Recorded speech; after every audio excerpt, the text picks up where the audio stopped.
വിഷയങ്ങൾ പറയുമ്പോഴൊക്കെ എന്ത് ചെയ്യാം, നമുക്കതിൻ്റെ ഭാഗമായിട്ട് പറയാം. ഓക്കെ, റെഡി അല്ലേ? ഓക്കെ ഓക്കെ ദെൻ നോക്കിക്കോളൂ. നമ്മൾ ഇതുവരെ നമ്മൾ ചർച്ച ചെയ്തതിലുപരി ഇനി നമ്മൾ കൗൺസിലിംഗ് പ്രോസസ്സിലേക്ക് കടക്കുകയാണ്. ഇതുവരെ നമ്മൾ ചർച്ച ചെയ്തത് എന്താണ് കൗൺസിലിംഗ് എന്നും അതിൻ്റെ ക്വാളിറ്റീസ് ബെനിഫിറ്റ് ഒക്കെയാണ് നമ്മൾ ചർച്ച ചെയ്തതെങ്കിൽ ഇനി നമ്മൾ ഒരു കൗൺസിലിംഗിലേക്ക് കടക്കുകയാണ്. ജസ്റ്റ് ഒരു കൗൺസിലിംഗ് എന്താണെന്ന് നമുക്കൊരു ധാരണ കിട്ടിയിട്ടുണ്ട്. ഒരു കൗൺസിലർ എങ്ങനെയൊക്കെയാണ് ഇടപഴകേണ്ടതും ഇടപെടേണ്ട കാര്യങ്ങളെന്നൊക്കെ നമ്മൾ ചർച്ച ചെയ്തിട്ടുണ്ട്. അപ്പോൾ ഇനി നമ്മൾ കൗൺസിലിംഗ് പ്രോസസ്സിലേക്ക് വരികയാണ്. പ്രോസസ്സിലേക്ക് വരിക എന്ന് പറഞ്ഞു കഴിഞ്ഞാൽ ഒരു കൗൺസിലർക്ക് മുമ്പിൽ നിങ്ങളൊരു പ്രൊഫഷണൽ കൗൺസിലർ ആണെങ്കിൽ നിങ്ങളുടെ മുമ്പിൽ ഒരു കൗൺസിലി വരുന്നു, അല്ലെങ്കിൽ ഒരു ക്ലയൻറ്റ് വരുന്നു. എങ്ങനെയാണ് നമ്മൾ ആ ക്ലയൻറ്റിനെ ഡീൽ ചെയ്യേണ്ടത്, എന്തൊക്കെയാണ് നമ്മൾ അവരുടെ ഡീലിങ്ങിന് വേണ്ടി നമ്മൾ ഉപയോഗിക്കേണ്ട ടിപ്പുകൾ? ക്ലിയർ ആകുന്നില്ലേ? എന്തൊരു ആകുന്നുണ്ടോ? വീഡിയോ ഓഫ് ചെയ്യാം. സെക്കൻഡ്. ഓക്കെ, അപ്പോൾ എങ്ങനെയൊക്കെയാണ് ഒരു കൗൺസിലിംഗ് സ്റ്റാർട്ട് ചെയ്യേണ്ടത്, എന്തൊക്കെയാണ് അതിൻ്റെ സ്റ്റെപ്പുകൾ, അതിൽ നമ്മൾ ഓരോന്നോരോന്ന് ചർച്ച ചെയ്യും. അതിൽ ഏകദേശം ഒരു 6ഓളം സ്റ്റെപ്പുകൾ ഉണ്ട്. ഓക്കെ ആണോ? വോയിസ് ഓക്കെ ആണോ?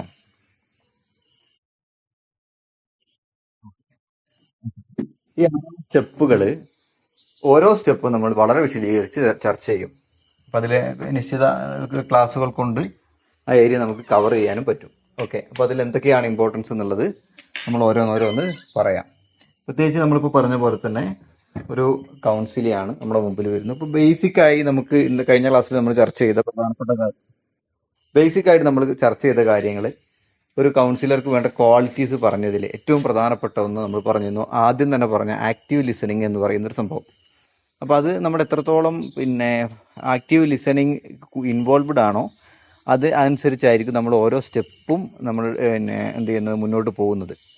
ഓക്കെ, അപ്പം പ്രധാനമായിട്ടും ഒരു കൗൺസിലർക്ക് പാടില്ലാത്ത ഗുണങ്ങളും കാര്യങ്ങളൊക്കെ നമുക്ക് ക്വാളിറ്റീസ് പറയുമ്പോൾ തന്നെ മനസ്സിലാവും. ഇപ്പോൾ എന്താ പറയുക, നമുക്ക് ഇപ്പോൾ ഞാൻ ബ്രേക്ക് ആകുന്നുണ്ടോ? ആ ഒരു സെക്കൻഡ്.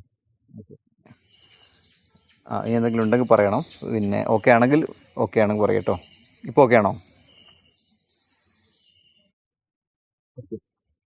ഓക്കെ ഓക്കെ, ഇതിലങ്ങ് പറയാം.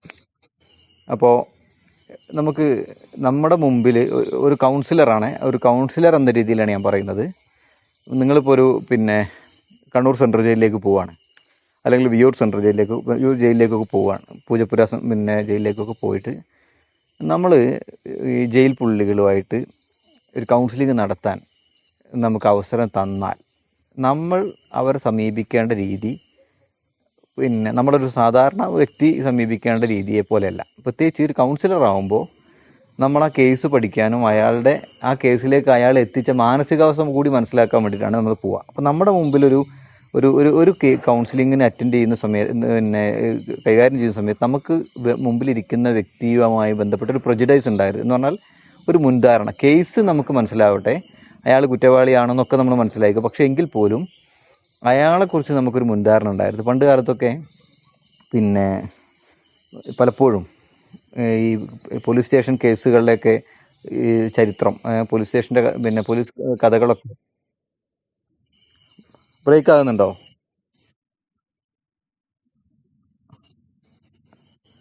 ബ്രേക്ക് ആകുന്നുണ്ട്? എല്ലാവർക്കും ഉണ്ടോ? ബുദ്ധിമുട്ടുണ്ടോ? ഓക്കെ.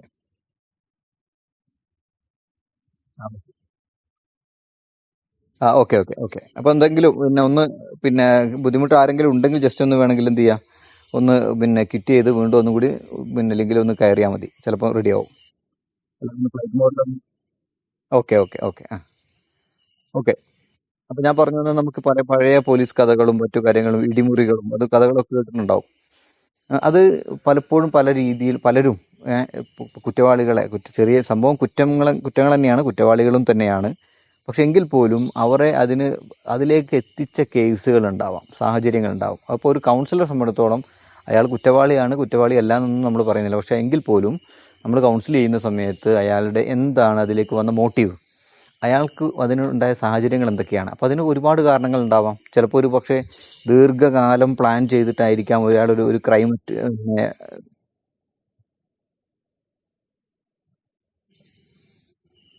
എന്തോ ബുദ്ധിമുട്ടുണ്ടോ?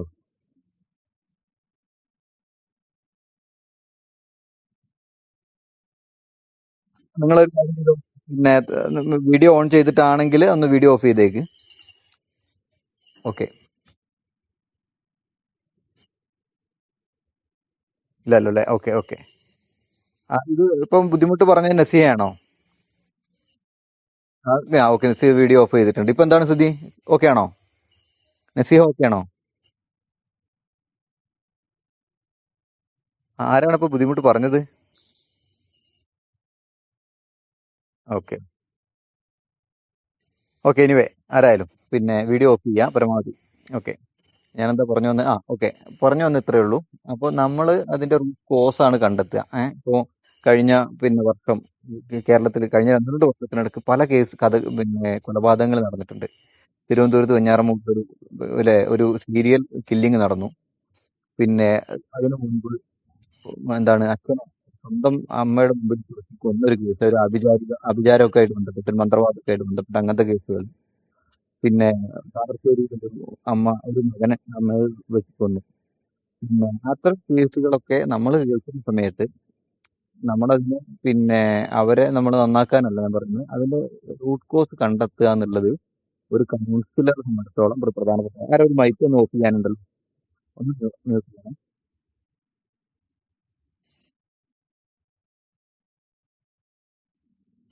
ഓക്കെ.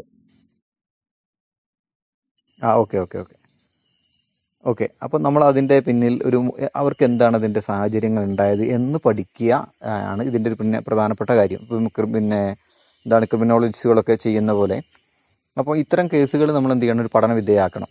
അപ്പോൾ അത് അവർക്ക് എന്താണ് മോട്ടീവ്, അതിന് വന്ന സാഹചര്യങ്ങൾ. ഇപ്പോൾ ഈ തിരുവനന്തപുരത്തെ കേസ് എന്നൊക്കെ പറയുന്നത് പിന്നെ കൃത്യമായ പ്ലാൻഡ് ആണ്. അപ്പോൾ കാരണം ഒരു കൊലപാതകം നടന്ന് അടുത്ത കൊലപാതകം നടക്കുന്നതിന് ഒരുപാട് സമയം എടുത്തിട്ടാണ് ചെയ്യുന്നത്. ഒരൊറ്റ ദിവസമാണ് ചെയ്തതെന്ന് തോന്നുന്നു. പക്ഷേ എങ്കിൽ പോലും സമയം എടുക്കുന്നുണ്ട്. ഒരാളെ കൊന്ന് അടുത്ത കൊലപാതകത്തിന് വേണ്ടി ആ പ്രതി എന്ത് ചെയ്യുന്നുണ്ട്? യാത്ര ചെയ്തിട്ടാണ് പോകുന്നത്. സാധാരണ ഒരു യാത്ര എന്നൊക്കെ പറയുന്നത് എത്ര പ്ലാൻഡ് ആണെങ്കിൽ പോലും ഒരു യാത്ര ചെയ്യുമ്പോൾ പലരും എന്ത് ചെയ്യും? ഇത്തരം അറ്റംപ്റ്റുകളൊക്കെ യാത്രയിലൂടെ ഒരു യാത്ര കഴിയുമ്പോഴേക്കും മനസ്സ് ശാന്തമായി പിന്നെ അതിൽ നിന്ന് പിന്മാറാറുണ്ട്. പക്ഷേ അദ്ദേഹം യാത്ര ചെയ്തിട്ട് പോലും ആണ് കൃത്യം സമയത്ത് എന്ത് ചെയ്തു? ഓരോ സമയം പ്ലാൻ ചെയ്ത് കൃത്യമായിട്ടാണ് കൊലപാതകം നടത്തിയത്. എന്ന് പറഞ്ഞാൽ അതൊരു പെട്ടെന്ന് തോന്നിയ ഒരു ചിന്താഗതിയൊന്നും ആയിരുന്നില്ല. വളരെ പ്ലാൻഡ് ആണെന്ന് മനസ്സിലാക്കാം. അപ്പോൾ അതുപോലെ തന്നെ പിന്നെ അതിലേക്ക് നയിച്ച കാരണങ്ങൾ എന്താണ്? ഇതൊരു പഠന വിധേയമാക്കേണ്ടതാണ്. അപ്പോൾ പഠനം വിധേയമാക്കുന്നത് എന്തിനാണ്? നമുക്ക് അടുത്ത കാര്യങ്ങൾക്ക് അല്ലെങ്കിൽ അടുത്തൊരു കേസ് വരുമ്പോൾ ആ കാര്യങ്ങൾ മനസ്സിലാക്കാൻ വേണ്ടിയിട്ടാണ്. അപ്പോൾ അതുപോലെ തന്നെ നമുക്ക് മുമ്പിൽ ഒരു കൗൺസിലിങ്ങിന് വേണ്ടി ഒരാൾ വരുമ്പോൾ അയാളെ നമ്മൾ എങ്ങനെയാണ് കൈകാര്യം ചെയ്യേണ്ടത് എന്നതാണ് നമ്മൾ ഇനി ചർച്ച ചെയ്യാൻ പോകുന്ന കാര്യം. ഓക്കെ. അപ്പോൾ കഴിഞ്ഞ ക്ലാസ്സിൽ ചർച്ച ചെയ്തൊക്കെ മനസ്സിലായിട്ടുണ്ടാവും, ബേസിക് മനസ്സിലായിട്ടുണ്ടാവും. എന്താണ് കൗൺസിലിംഗ്, എന്തല്ല കൗൺസിലിംഗ് എന്നും ഒക്കെ മനസ്സിലായ സ്ഥിതിക്ക് നമുക്ക് എന്ത് ചെയ്യാം? ഇതിൻ്റെ സ്റ്റെപ്പുകളിലേക്ക് കിടക്കാം. ഓക്കെ. ഓക്കെ ആണല്ലോ അല്ലേ? ഓക്കെ ആണ്. അപ്പോൾ ജസ്റ്റ് നോക്കി ഇങ്ങനെ മനസ്സിലായിക്കോ. ഞാൻ സ്ലൈഡ് ഷെയർ ചെയ്യും. അതിനു മുമ്പ് ആദ്യം നമുക്കൊന്ന് പറഞ്ഞിട്ട് പോവാം. ഒന്ന്, കൗൺസിലിങ്ങിനാണ് ഇരിക്കുന്നത്. എപ്പോഴും ഞാൻ വീണ്ടും വീണ്ടും റിപ്പീറ്റ് ചെയ്യുന്ന ഒരു വാക്കുണ്ട്. ആ വാക്ക് എന്ന് പറയുന്നത് പ്രൊഫഷണലിസം എന്നാണ്. അതായത് നമ്മൾ പ്രൊഫഷണൽ കൗൺസിലിങ്ങിനെയാണ് എങ്ങനെയാണ് പ്രൊഫഷണൽ കൗൺസിലിംഗ് നടത്തേണ്ടത് എന്നാണ് പറയുന്നത്. അപ്പോൾ ഇതിൽ നിങ്ങളുടെ കൂട്ടത്തിൽ ആരെങ്കിലും എന്തെങ്കിലും കൗൺസിലിങ്ങിന് വേണ്ടി അറ്റൻഡ് ചെയ്ത ആരെങ്കിലും ഉണ്ടോ? നടത്തിയവരല്ല, അറ്റൻഡ് ചെയ്ത ആരെങ്കിലും ഉണ്ടോ? പറയാൻ ബുദ്ധിമുട്ടുള്ള കേസാണെങ്കിൽ പറയണ്ട. ഇനി അല്ലാതെ സില്ലി ആയിട്ട് ഞാൻ അറ്റൻഡ് ചെയ്തിട്ടുണ്ട് എന്ന് പറയാൻ ബുദ്ധിമുട്ടിൽ പ്രശ്നമൊന്നും ഇല്ലാത്തവരുണ്ടെങ്കിൽ ഒന്ന് പറഞ്ഞേ. ആരെങ്കിലും ഉണ്ടോ? ഉണ്ട്. ആ, ആരായിരുന്നു ആൾ? ഓ, ഓക്കെ ഓക്കെ. ഒരാളൊന്ന് പറ. നിങ്ങൾ ആ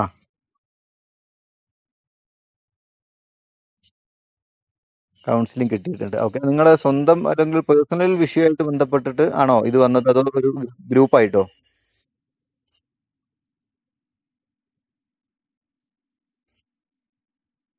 ഓക്കെ. ക്ലാസ് ആയിട്ടാണ് അല്ലേ? ഓക്കെ. ഒരു ഇൻഡിവിജ്വൽ സെഷൻ ആയിട്ട് ആരെങ്കിലും പോയിട്ടുണ്ടോ? കുറച്ചുറപ്പ് പറയോ? ആ ഓക്കെ ആരോൺ ഓക്കെ ആ ഓക്കെ ഓക്കെ ആ ഓക്കെ ആരോൺ സാർ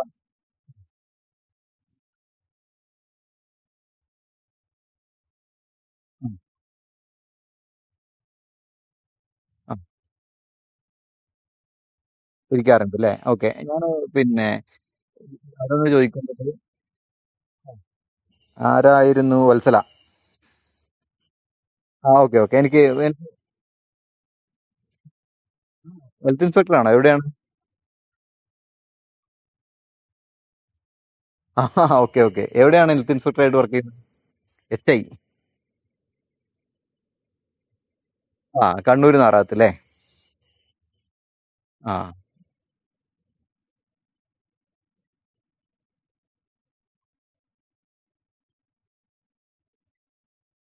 ആ ആ വെരി ഗുഡ് സന്തോഷം നാറാത്താണ്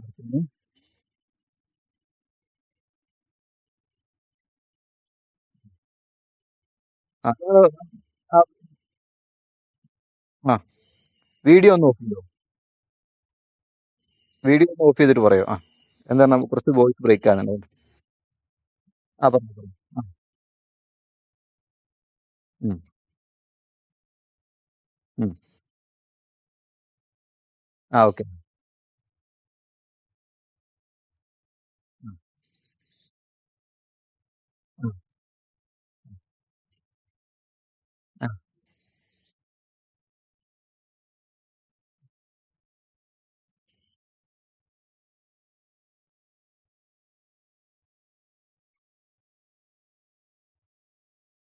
ആ ഹാ ഹാ ഹാ ഹാ ആ ഓക്കെ ഓക്കെ ആ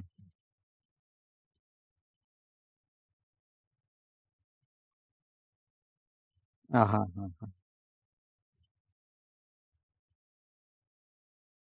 ആ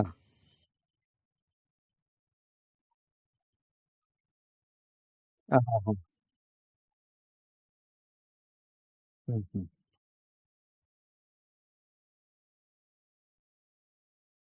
ഉം, ഉം. ഓ സന്തോഷം വളരെ സന്തോഷം വളരെ സന്തോഷം.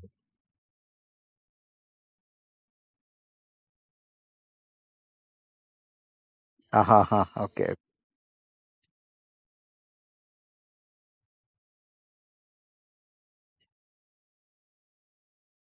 ഉം,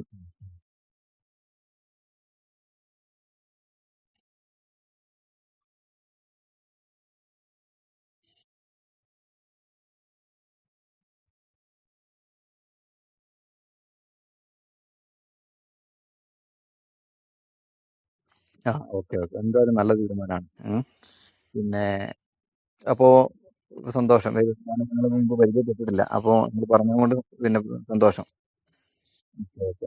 പിന്നെ ആരോണ് പിന്നെ ആരോൺ പറഞ്ഞല്ലോ ആരോൺക്ക് അറ്റൻഡ് ചെയ്ത സമയത്ത് ആരോണിന് ഫീൽ ചെയ്യുന്നത് എങ്ങനെയാണ് ഇപ്പൊ ആരോണിന്റെ ഫസ്റ്റ് സെഷൻ മുതൽ എത്ര സെഷൻ ഏകദേശം അറ്റൻഡ് ചെയ്തിട്ടുണ്ടാവും ഒന്ന് മൈക്കോ അൺമ്യൂട്ട് ചെയ്യും ആരോൺ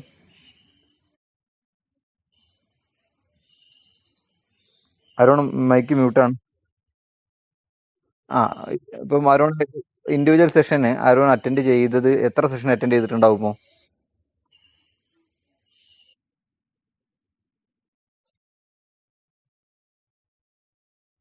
ആ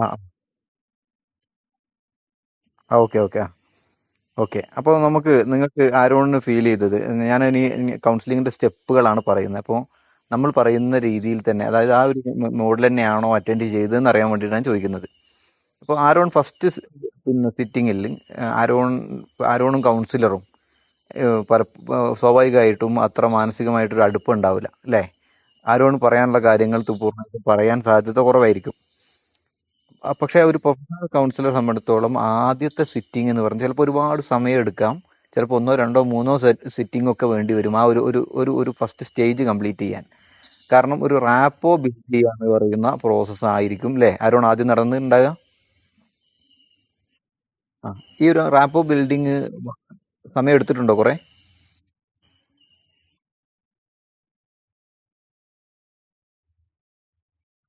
വെരി ഗുഡ്. ആ, very good, very good. Yes, ഇതേ കാര്യം തന്നെയാണ് നമുക്കും പറയാനുള്ളത്. പിന്നെ അത് കഴിഞ്ഞിട്ട് ഈ രണ്ടാമത്തെ സെഷൻ എങ്ങനെയായിരുന്നു? ഒരു റാപ്പോ ഒക്കെ ബിൽഡ് ചെയ്തതിന് ശേഷം പിന്നെ എന്തായിരുന്നു അടുത്ത സെഷൻ വന്നത്? ആ ആ okay okay okay okay. Yes, very good. അതന്നെയാണ് പ്രധാനമായിട്ടും. അപ്പൊ നമുക്ക് പിന്നെ അതിൽ ആ രീതിയിൽ അങ്ങനെ പിന്നെ രണ്ടാമത് വിശ്വസിക്കാൻ തോന്നിയതിനു ശേഷം പിന്നീട് ആയിരിക്കില്ല ആരോണ്ട് പ്രധാനപ്പെട്ട വിഷമങ്ങളും കാര്യങ്ങളൊക്കെ അവരോട് ഷെയർ ചെയ്തിട്ടുണ്ടാകുക, അല്ലെ?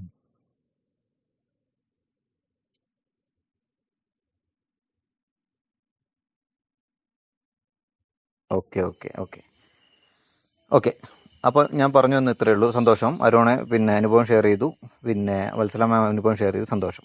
ഞാൻ പറഞ്ഞു വന്നത്, നമ്മുടെ ഒരു കൗൺസിലിംഗിലേക്ക് കടക്കുമ്പോൾ അതിന് ഒരുപാട് ഒരുപാട് ഘട്ടങ്ങളുണ്ട്. ഇതിപ്പോൾ ഒരു സിമ്പിൾ പ്രോഗ്രാം, നമ്മളൊരു ബസ് യാത്രയൊക്കെ ചെയ്യുന്ന സമയത്ത് അല്ലെങ്കിൽ ഒരു ട്രെയിൻ യാത്ര ചെയ്യുന്ന സമയത്ത് നമുക്ക് ഇഷ്ടംപോലെ സമയമുണ്ട്. ഇപ്പോൾ നമ്മൾ കോഴിക്കോട് നിന്ന് തൃശ്ശൂരിലേക്കോ അല്ലെങ്കിൽ തൃശ്ശൂരിൽ നിന്ന് എറണാകുളത്തേക്കോ അല്ലെങ്കിൽ തിരുവനന്തപുരത്തേക്കൊക്കെ യാത്ര ചെയ്യുന്ന സമയത്ത് ചിലപ്പോൾ നമ്മുടെ അടുത്തിരിക്കുന്ന ഒരാൾ നമ്മൾ കൗൺസിലർ ആണെന്ന് മനസ്സിലാക്കി കഴിഞ്ഞാൽ അവർക്ക് ചിലപ്പോൾ കഥകളും വിഷമങ്ങളും പറയാനുണ്ടാവും. അതൊരു കൗൺസിലിംഗ് ആണ്.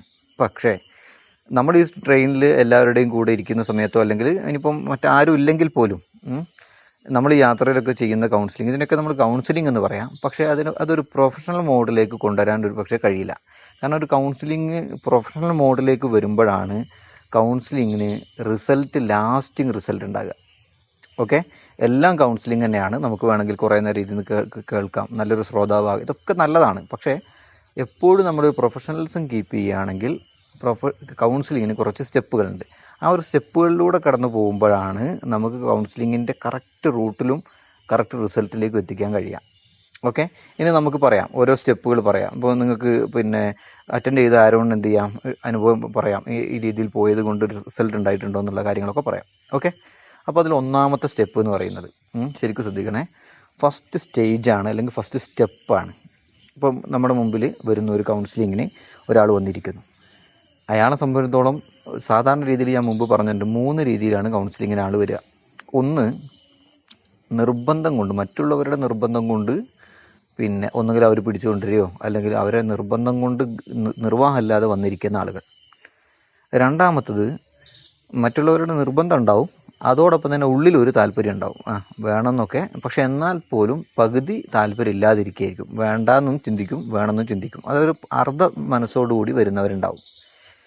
മൂന്നാമത്തത്, സ്വമേധയാ എനിക്ക് കൗൺസിലിംഗ് വേണം എന്ന് ആഗ്രഹിച്ച് വരുന്നവരുണ്ടാവും. ഈ 3 രീതിയിലാണ് പൊതുവേ കൗൺസിലിങ്ങിന് ആളുകൾ വരുന്നത്. ഓക്കെ, ക്ലിയർ അല്ലേ? വോയിസ് ഓക്കെ അല്ലേ? ഓക്കെ, ഇതിൽ മൂന്നാമത് നമ്മൾ പറഞ്ഞ കൗൺസിലിങ്ങിന് നമ്മൾ ഒന്നാമത്തെ സ്റ്റേജ് കടന്നു പോകാൻ വലിയ ബുദ്ധിമുട്ടുണ്ടാവില്ല. പക്ഷേ ഒന്നാമത്തെ രണ്ടാമത്തെ ആളുകൾ മറ്റുള്ളവരുടെ നിർബന്ധം കൊണ്ട് വരുന്നതും അർദ്ധ മനസ്സോടുകൂടി വരികയും ഒക്കെ ചെയ്യുന്നവരെ സംബന്ധിച്ചിടത്തോളം അവരുമായിട്ട് നമ്മൾ ആദ്യത്തെ സ്റ്റേജ് തരണം ചെയ്ത് അല്ലെങ്കിൽ അതിനെ കവർ ചെയ്ത് വരിക എന്ന് പറയുന്നത് ചിലപ്പോൾ ഒരുപാട് സമയമെടുക്കും. നേരത്തെ അരുൺ തന്നെ പറഞ്ഞു, 1, 2, 3 സിറ്റിംഗ് കഴിഞ്ഞതിന് ശേഷമാണ് ഒന്നാമത്തെ സ്റ്റേജ് അവർ കടന്നത്. കാരണം ഏറ്റവും പ്രധാനപ്പെട്ടത്, പിന്നെ നമ്മൾ ഒരാളോട് നമ്മുടെ എല്ലാ രഹസ്യങ്ങളും പറയാനാണ് പോകുന്നത്. അത് പറയണമെങ്കിൽ ഈ പറയപ്പെടുന്ന അല്ലെങ്കിൽ കേൾക്കുന്ന വ്യക്തി, അതായത് കൗൺസിലർ, ഞാൻ പറയുന്ന കാര്യങ്ങൾ പൂർണ്ണമായിട്ടും ഉൾക്കൊള്ളുകയും ഞാനത് പറയുന്ന ഓരോ എൻ്റെ ഉള്ളിലെ രഹസ്യങ്ങൾ അയാൾ അത്രയും കോൺഫിഡൻഷ്യൽ ആയിട്ട് അത് കൈകാര്യം ചെയ്യും, മറ്റുള്ളവർ ഷെയർ ചെയ്യൂല എന്ന് എനിക്ക് ബോധ്യപ്പെടുമ്പോൾ മാത്രമാണ് ഞാൻ എൻ്റെ കാര്യങ്ങൾ കൗൺസിലറോട് പറയാം. അത് ബോധ്യപ്പെടണമെങ്കിൽ കൗൺസിലറുടെ സമീപനവും ആദ്യത്തെ ഇടപെടലുകളും അത്രയും സുതാര്യമായിരിക്കണം. ഓക്കെ, ഇനിയിപ്പോൾ നമ്മൾ 100% നമുക്ക് ഓക്കെ ഒന്നുമല്ല, കൗൺസിലർ അത്ര പോരാ, എന്ന് പറഞ്ഞാൽ അത്ര ഇടപെടലൊന്നും പോരാ എങ്കിൽ പോലും ചിലപ്പോൾ കൗൺസിലിംഗ് നടക്കും, പറയാനുള്ളത് പറയുകയും ചെയ്യും. പക്ഷേ അപ്പോഴും അതിനൊരു 100% അല്ലെങ്കിൽ എല്ലാം 100% റിസൾട്ടൊന്നും എല്ലാത്തിനും ഉണ്ടാവില്ല.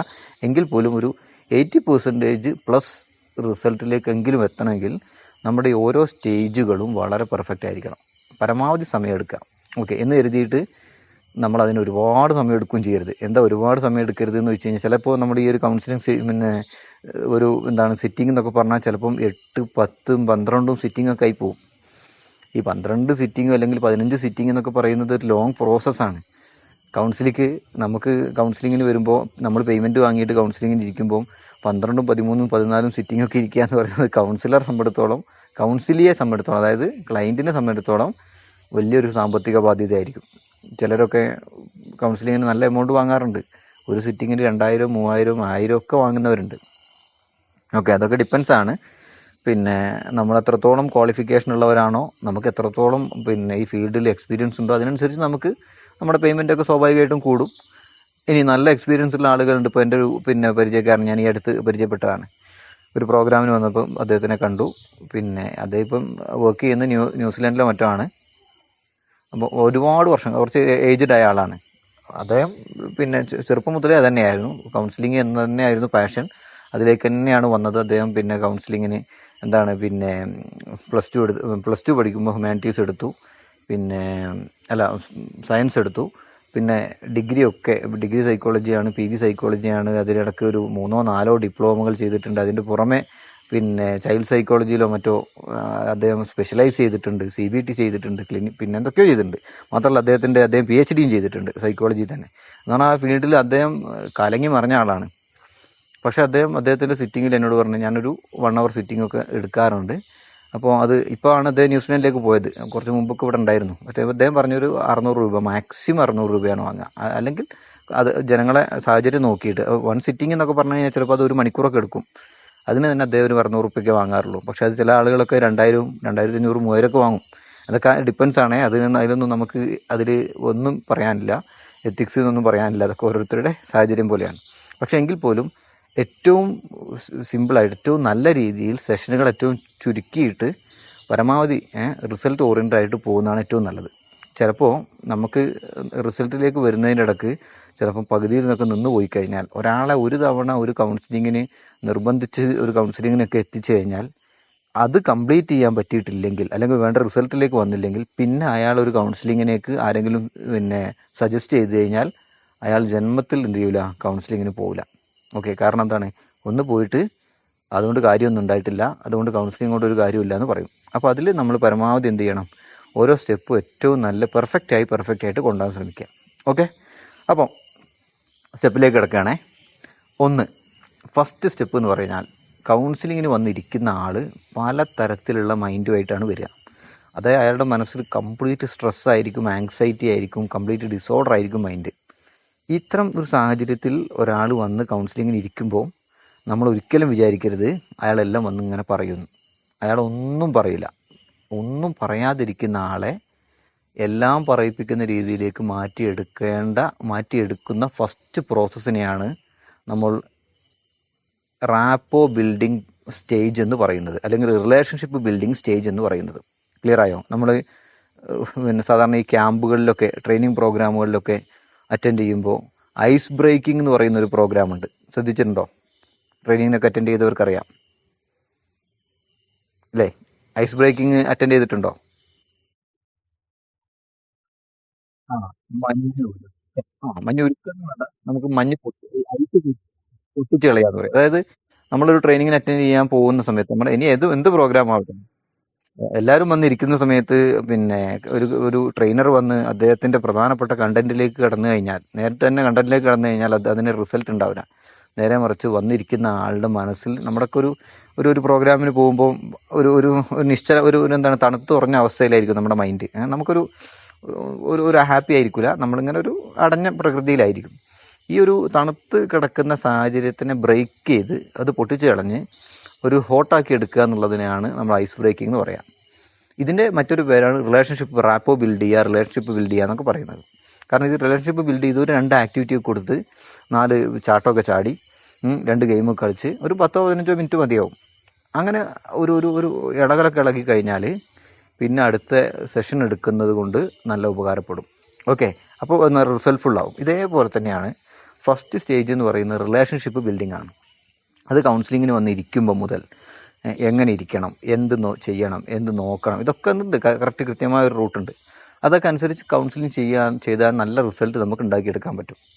ഓക്കെ, അപ്പോൾ ഫസ്റ്റ് സ്റ്റേജ് എന്ന് പറയുന്നത് റിലേഷൻഷിപ്പ് ബിൽഡിംഗ് ആണ്. കൗൺസിലിങ്ങിന് മുമ്പിൽ വന്നിരിക്കുന്ന ആളെ ഏറ്റവും മനോഹരമായി ട്രീറ്റ് ചെയ്യുക. അയാളും ഞാനും അല്ലെങ്കിൽ ആ വ്യക്തിയും ഈ കൗൺസിലറും തമ്മിൽ വളരെ അടുത്ത സുഹൃത്തുക്കളാണ്, എനിക്കെല്ലാം തുറന്നു പറയാൻ പറ്റുന്ന എൻ്റെ ഏറ്റവും ബെസ്റ്റ് ഫ്രണ്ടിനെ പോലെയാണ്, അല്ലെങ്കിൽ ഫ്രണ്ടാണ് ഇദ്ദേഹം എന്നുള്ള ഒരു സാഹചര്യം ആരുണ്ടാക്കി കൊടുക്കണം? കൗൺസിലർ കൗൺസിലിംഗ് ഉണ്ടാക്കി കൊടുക്കണം. എങ്കിൽ ആ രീതിയിൽ മനസ്സ് തുറക്കുമ്പോൾ മാത്രമേ, മനസ്സ് തുറന്നു എന്ന് ബോധ്യപ്പെട്ടാൽ മാത്രമേ രണ്ടാമത്തെ സ്റ്റേജിലേക്ക് കടക്കാൻ പാടുള്ളൂ. രണ്ടാമത്തെ സ്റ്റേജ് എന്ന് പറഞ്ഞു കഴിഞ്ഞാൽ പ്രോബ്ലം എക്സ്പ്ലോറേഷൻ സ്റ്റേജാണ്. ഒന്നാമത്തെ സ്റ്റേജിൽ നാട്ടുവർത്താനം പറയണം, കഥകൾ പറയണം, വീട്ടിലത്തെ കഥകളൊക്കെ പറയണം, പഠിച്ച കഥകളൊക്കെ പറയണം, എല്ലാം പറഞ്ഞ് നല്ല ബന്ധമായി വരുമ്പോൾ കൗൺസിലർക്ക് തോന്നുകയാണ് ഓക്കെ ഇനി എനിക്ക് മെല്ലെ രണ്ടാമത്തെ സ്റ്റേജിലേക്ക് കടക്കാം. അങ്ങനെയാണ് രണ്ടാമത്തെ സ്റ്റേജിലേക്ക് കടക്കാം. ആ രണ്ടാമത്തെ സ്റ്റേജിൽ നിന്നാണ് പ്രോബ്ലം എന്താണ് എന്ന് കൗൺസിലറും കൗൺസിലിയും ചർച്ച ചെയ്യുക. അപ്പോൾ കൗൺസിൽ കുറേ പ്രശ്നങ്ങൾ പറയും. എന്താ പ്രശ്നം പറയാം? എനിക്ക് ഉറക്കം കിട്ടുന്നില്ല, എനിക്ക് പേടിയാണ്, രാത്രി എനിക്ക് ഒരു വാതിലടച്ച് ഒറ്റയ്ക്ക് ഇരിക്കാൻ കഴിയുന്നില്ല, എനിക്കെപ്പോഴും പിന്നെ ആരോടെങ്കിലും സംസാരിക്കുമ്പോൾ ഭയങ്കര വിറയലാണ്, ഇങ്ങനെ കുറേ കഥകൾ പറയും, കുറേ പ്രശ്നങ്ങൾ പറയും. പക്ഷേ ഈ പ്രശ്നങ്ങൾക്കൊക്കെ പിന്നിൽ ഒരു റൂട്ട് കോസ് ഉണ്ടാവും, ഒരു പ്രധാനപ്പെട്ട അടിസ്ഥാന കാരണം ഉണ്ടാവും. ഈ അടിസ്ഥാന കാരണം കണ്ടെത്തുന്ന സ്റ്റേജിനെയാണ് നമ്മൾ രണ്ടാമത്തെ സ്റ്റേജ് എന്ന് പറയുന്നത്. ഈ രണ്ടാമത്തെ സ്റ്റേജിൽ വെച്ചിട്ട് പ്രശ്നങ്ങൾ ചർച്ച ചെയ്ത് അതിൻ്റെ റൂട്ട് കോസ് വരെ കണ്ടെത്തുന്ന രീതിയിൽ ഡിസ്കഷനുകൾ മുന്നോട്ട് പോകണം. ഓക്കെ, ഇതിനെ പ്രോബ്ലം എക്സ്പ്ലോർ ചെയ്യുന്ന സ്റ്റേജ് എന്നാണ് പറയാം. ഈ പ്രോബ്ലം എക്സ്പ്ലോർ ചെയ്ത് കഴിഞ്ഞാൽ പിന്നെ കൗൺസിലിക്കും മനസ്സിലാവും, കൗൺസിലർക്കും മനസ്സിലാവും എന്താണ് എൻ്റെ പ്രശ്നം എന്ന് കൃത്യമായിട്ട് മനസ്സിലായി കഴിഞ്ഞാൽ മൂന്നാമതൊരു സ്റ്റേജ് ഉണ്ട്. ആ മൂന്നാമത്തെ സ്റ്റേജ് എന്ന് പറഞ്ഞു കഴിഞ്ഞാൽ ഒരു ഗോൾ സെറ്റ് ചെയ്ത് കൊടുക്കുന്ന സ്റ്റേജാണ്. എന്ന് പറഞ്ഞാൽ ഇതാ ഇന്നതൊക്കെയാണ് നമ്മുടെ പ്രശ്നങ്ങൾ, ഇന്നതൊക്കെയാണ് എൻ്റെ പ്രശ്നങ്ങൾ, എനിക്ക് മനസ്സിലായി കഴിഞ്ഞിട്ടുണ്ട്, ഇനി എന്ത് ചെയ്യണം? അത് ഓവർകം ചെയ്യണം. അത് ഓവർകം ചെയ്യാൻ കുറച്ച് എയിമുകൾ, ലക്ഷ്യങ്ങൾ സെറ്റ് ചെയ്ത് കൊടുക്കുന്ന ഒരു സ്റ്റേജിനെയാണ് നമ്മൾ മൂന്നാമത്തെ സ്റ്റേജ് എന്ന് പറഞ്ഞു കഴിഞ്ഞാൽ. അപ്പോൾ ആ മൂന്നാമത്തെ സ്റ്റേജിൽ നല്ല ലക്ഷ്യങ്ങളും കാര്യങ്ങളൊക്കെ വരച്ച് പിന്നെ കൃത്യമായിട്ട് പറഞ്ഞു കൊടുത്ത് മനസ്സിലാക്കി കൊടുത്ത് ചെറിയ ചെറിയ ആക്ടിവിറ്റി കൊടുത്തു കഴിഞ്ഞാൽ ആ ഒരു സ്റ്റേജ് കഴിയലോടുകൂടി നമ്മൾ നാലാമത്തെ സ്റ്റേജിലേക്ക് കിടക്കും. നാലാമത്തെ സ്റ്റേജ് എന്ന് പറഞ്ഞു കഴിഞ്ഞാൽ ഈ ഗോൾ സെറ്റ് ചെയ്യുമ്പോൾ നമ്മൾ തീരുമാനിച്ച പല പദ്ധതികളും ഇംപ്ലിമെൻ്റ് ചെയ്യുന്ന സ്റ്റേജാണ് ഫോർത്ത് സ്റ്റേജ് എന്ന് പറയുന്നത്. അപ്പോൾ ആ ഒരു ഫോർത്ത് സ്റ്റേജൊക്കെ ആകുമ്പോഴേക്കും എന്താണ്, കുറച്ച് തെറാപ്പികളും കാര്യങ്ങളും ഒക്കെ കൊടുത്ത് പ്രാക്ടീസ് ചെയ്യിപ്പിച്ച് ചെയ്യാം. ഇപ്പോൾ കൗൺസിലിങ്ങിന് വന്നിരുന്നാൽ ഫസ്റ്റ് തന്നെ വന്നിരുന്ന് കാര്യങ്ങളൊക്കെ മനസ്സിലായി, നന്നായി സംസാരിച്ചു, ഒരു മണിക്കൂറൊക്കെ കഴിഞ്ഞപ്പോഴേക്കും എന്നാൽ പിന്നെ ഒരു കാര്യം ചെയ്തോ, അടുത്ത ഒരാഴ്ച ഞാൻ കുറച്ച് തെറാപ്പികൾ അങ്ങ് തരാം, നിങ്ങൾ പോയിട്ട് എന്ത് ചെയ്തോ അതൊക്കെ അങ്ങ് ചെയ്താൽ മതി, ഒക്കെ ശരിയായിക്കോളും നമുക്ക് പറഞ്ഞു വിടാനൊന്നും പാടില്ല. അതൊന്നും അല്ല കറക്റ്റ് കൗൺസിലിങ്ങിൻ്റെ മെത്തേഡ് എന്ന് പറയുന്നത്. അപ്പോൾ അങ്ങനെ നാലാമത്തെ സ്റ്റേജോട് കൂടിയിട്ടാണ് ഇത് ഇംപ്ലിമെൻറ്റ് ചെയ്ത് തുടങ്ങേണ്ടത്. അപ്പോൾ ഇംപ്ലിമെൻറ്റ് ചെയ്യണം, അതിനൊരാഴ്ച 2 ആഴ്ച 3 ആഴ്ചയൊക്കെ സമയം എടുക്കുമായിരിക്കും. അപ്പോൾ ഓരോ ആഴ്ചത്തേക്ക് കൊടുക്കുക. ആ ആഴ്ച കൊടുത്തിട്ട് അടുത്ത ആഴ്ച വരുന്ന സമയത്ത് അല്ലെങ്കിൽ 3 ദിവസം കഴിഞ്ഞ് വരുന്ന സമയത്ത് ചെയ്ത കാര്യങ്ങളുടെ റിസൾട്ട് നോക്കുക. അതിനെന്തെങ്കിലും മാറ്റം വരുത്താണ്ടെങ്കിൽ മാറ്റം വരുത്തുക. ഓക്കെ, എന്നിട്ട് വീണ്ടും അത് പിന്നെ നന്നാക്കിയിട്ട് കൊടുക്കുക. അങ്ങനെ അത് ഇംപ്ലിമെൻറ്റ് ചെയ്ത് പ്രോസസ്സിങ് ഇങ്ങനെ നടക്കേണ്ട ഒരു സ്റ്റേജാണ് ഫോർത്ത് സ്റ്റേജ് എന്ന് പറയുന്നത്. അത് കഴിഞ്ഞാൽ ഇവാലുവേഷൻ അല്ലേ, ഒരു ഇവാലുവേഷൻ നടത്തണം, ഒരു പിന്നെ അസസ്മെൻ്റ് ഒക്കെ നടത്തണം. എന്താണ് ഇതുവരെ ചെയ്ത കാര്യങ്ങൾ ഓക്കെ ആയിട്ടുണ്ടോ? കൗൺസിലിങ്ങിന് വന്നിരിക്കുന്ന ഈ കൗൺസിലർ അല്ലെങ്കിൽ കൗൺസിലി അവർ പിന്നെ സ്വയം പര്യാപ്തരായിട്ടുണ്ടോ, സെൽഫ് സഫിഷ്യൻ്റ് ആയിട്ടുണ്ടോ, പ്രശ്നങ്ങൾ ഓരോന്നോരോന്നായി മാറുന്നുണ്ടോ, ഇതൊക്കെ വിലയിരുത്തിയിട്ട് ചെറിയ ചെറിയ പ്രശ്നങ്ങളൊക്കെ ഇങ്ങനെ പരിഹരിച്ച് വിലയിരുത്തി ആവശ്യമായ മാറ്റങ്ങൾ വരുത്തേണ്ട ഒരു 5ാമത്തെ സ്റ്റേജ് ഉണ്ട്. അത് കഴിയലോട് കൂടിയിട്ട് കൗൺസിലിയെ നമ്മളിതാ കൗൺസിലിംഗ് അവസാനിപ്പിക്കാൻ പോവുകയാണ്. നിങ്ങളിപ്പോൾ അത്യാവശ്യം എന്തായിട്ടുണ്ട്, സ്വയം പര്യാപ്തയായിട്ടുണ്ട്. ഇനി നമ്മളിങ്ങനെ മെല്ലെ മെല്ലെ കൗൺസിലിംഗ് അവസാനിപ്പിക്കുക. ഇനി നമുക്ക് കൗൺസിലറുടെ സഹായം ഇതേപോലെ എല്ലാ സമയവും നിങ്ങൾക്ക് ഉണ്ടാവില്ല. കാരണം നിങ്ങൾ എന്ത് ചെയ്തിട്ടുണ്ട്, സ്വയം പര്യാപ്തമായിട്ടുണ്ട് എന്ന് പറഞ്ഞൊരു ടെർമിനേഷൻ സ്റ്റേജ് എന്ന് പറയുന്ന ഒരു 6ാമത്തെ സ്റ്റേജ് ഉണ്ട്. ഇങ്ങനെ ഒരു 5-6 സ്റ്റേജ് കൃത്യമായിട്ട് പോവുകയാണെങ്കിൽ കൗൺസിലിംഗ് വളരെ സക്സസ്ഫുള്ളായിട്ട് കൊണ്ടുപോകാൻ പറ്റും. ഓക്കെ, എന്നാൽ എല്ലാ സമയത്തും ഈ 5 സ്റ്റേജുകളൊക്കെ സമയം എടുത്തിട്ട് പോകാനൊന്നും പറ്റണമെന്നില്ല. പലരുടെയും കാര്യത്തിൽ പെട്ടെന്ന് അവസാനിപ്പിക്കേണ്ടി വരും, ചെറിയ ചെറിയ സമയം ഉണ്ടാവുള്ളൂ. അങ്ങനെയാണെങ്കിൽ പോലും നമ്മൾ കൗൺസിലിങ്ങിന് അറ്റൻഡ് ചെയ്യുന്ന സമയത്ത് ഈ ഒരു സ്റ്റെപ്പുകൾ കൃത്യമായിട്ട് ഫോളോ ചെയ്യുകയാണെങ്കിൽ നമുക്ക് ഓരോന്നോരോന്ന് കംപ്ലീറ്റ് ചെയ്ത് ക്ലിയർ ചെയ്ത് പോകാൻ പറ്റും. അത് നല്ല റിസൾട്ടിലേക്ക് എത്തിക്കാനും പറ്റും. ഓക്കെ, യെസ്, ഓക്കെ, ഞാൻ സ്ക്രീൻ ഷെയർ ചെയ്യാം.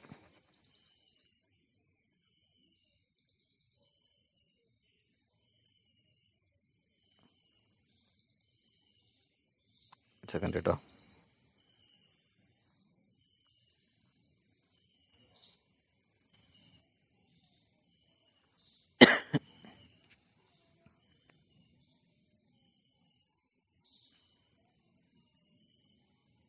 ഓക്കെ,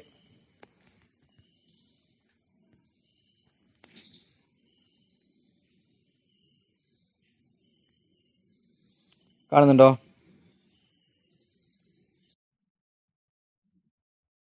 ഓക്കെ, നോക്കിക്കോളൂ. അപ്പൊ ഒന്നാമത്തെ ബേസിക് ആയിട്ട് വീണ്ടും എനിക്ക് പറയാനുള്ളത്, കൗൺസിലിംഗ് എന്ന് പറഞ്ഞു കഴിഞ്ഞാൽ നല്ല സമയം എടുക്കുന്നതാണ്.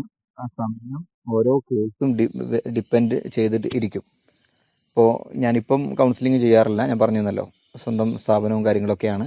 ഇപ്പോൾ ഈ ഒരു കുറച്ച് 1-2 വർഷങ്ങളൊക്കെ ആയിട്ട് തീരെ കൗൺസിലിംഗ് ചെയ്യാറില്ല. അപ്പം മുമ്പ് ചെയ്തിരുന്ന സമയങ്ങളിലൊക്കെ ഒരു കേസ് നമ്മൾ അത്രയും സമയം എടുത്തിട്ടൊക്കെയാണ് ചെയ്തിരുന്നത്. അപ്പോൾ ഒരു ഫാമിലി കൗൺസിലിങ്ങിന് പിന്നെ ചെയ്ത സമയത്ത് ഫാമിലിയിലെ ഫാദർ ഒരു പ്രശ്നക്കാരനാണ്. ഉം. ഫാമിലി ഫാദർ മാത്രമൊന്നുമല്ല, ഫാദറാണ് പ്രധാന പ്രശ്നക്കാരൻ.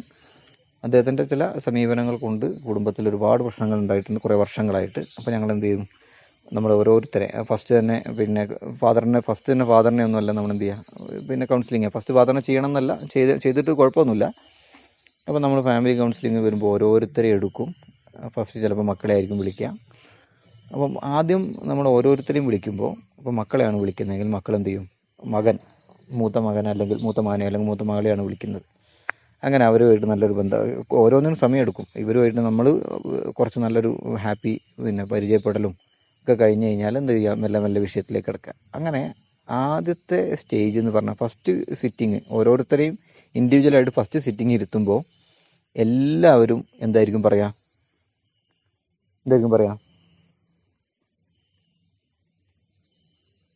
എല്ലാവരും സ്വന്തത്തെ നന്നാക്കിയിട്ടാണ് പറയാ. പ്രശ്നങ്ങൾ മൊത്തത്തിൽ ആരായിരിക്കും, ഏതെങ്കിലും ഒരു വ്യക്തിയിലോ എന്നോ അല്ലെങ്കിൽ 2 വ്യക്തിയിലോ ആയിട്ട് അങ്ങോട്ട് ആരോപിക്കുകയാണ് ചെയ്യുക. അപ്പോൾ ആദ്യത്തെ ഏത് കൗൺസിലിംഗ് ആണ്, ഫാമിലി കൗൺസിലിംഗ് ഒക്കെ പ്രത്യേകിച്ച് ഫസ്റ്റ് കേൾക്കുന്നില്ലേ?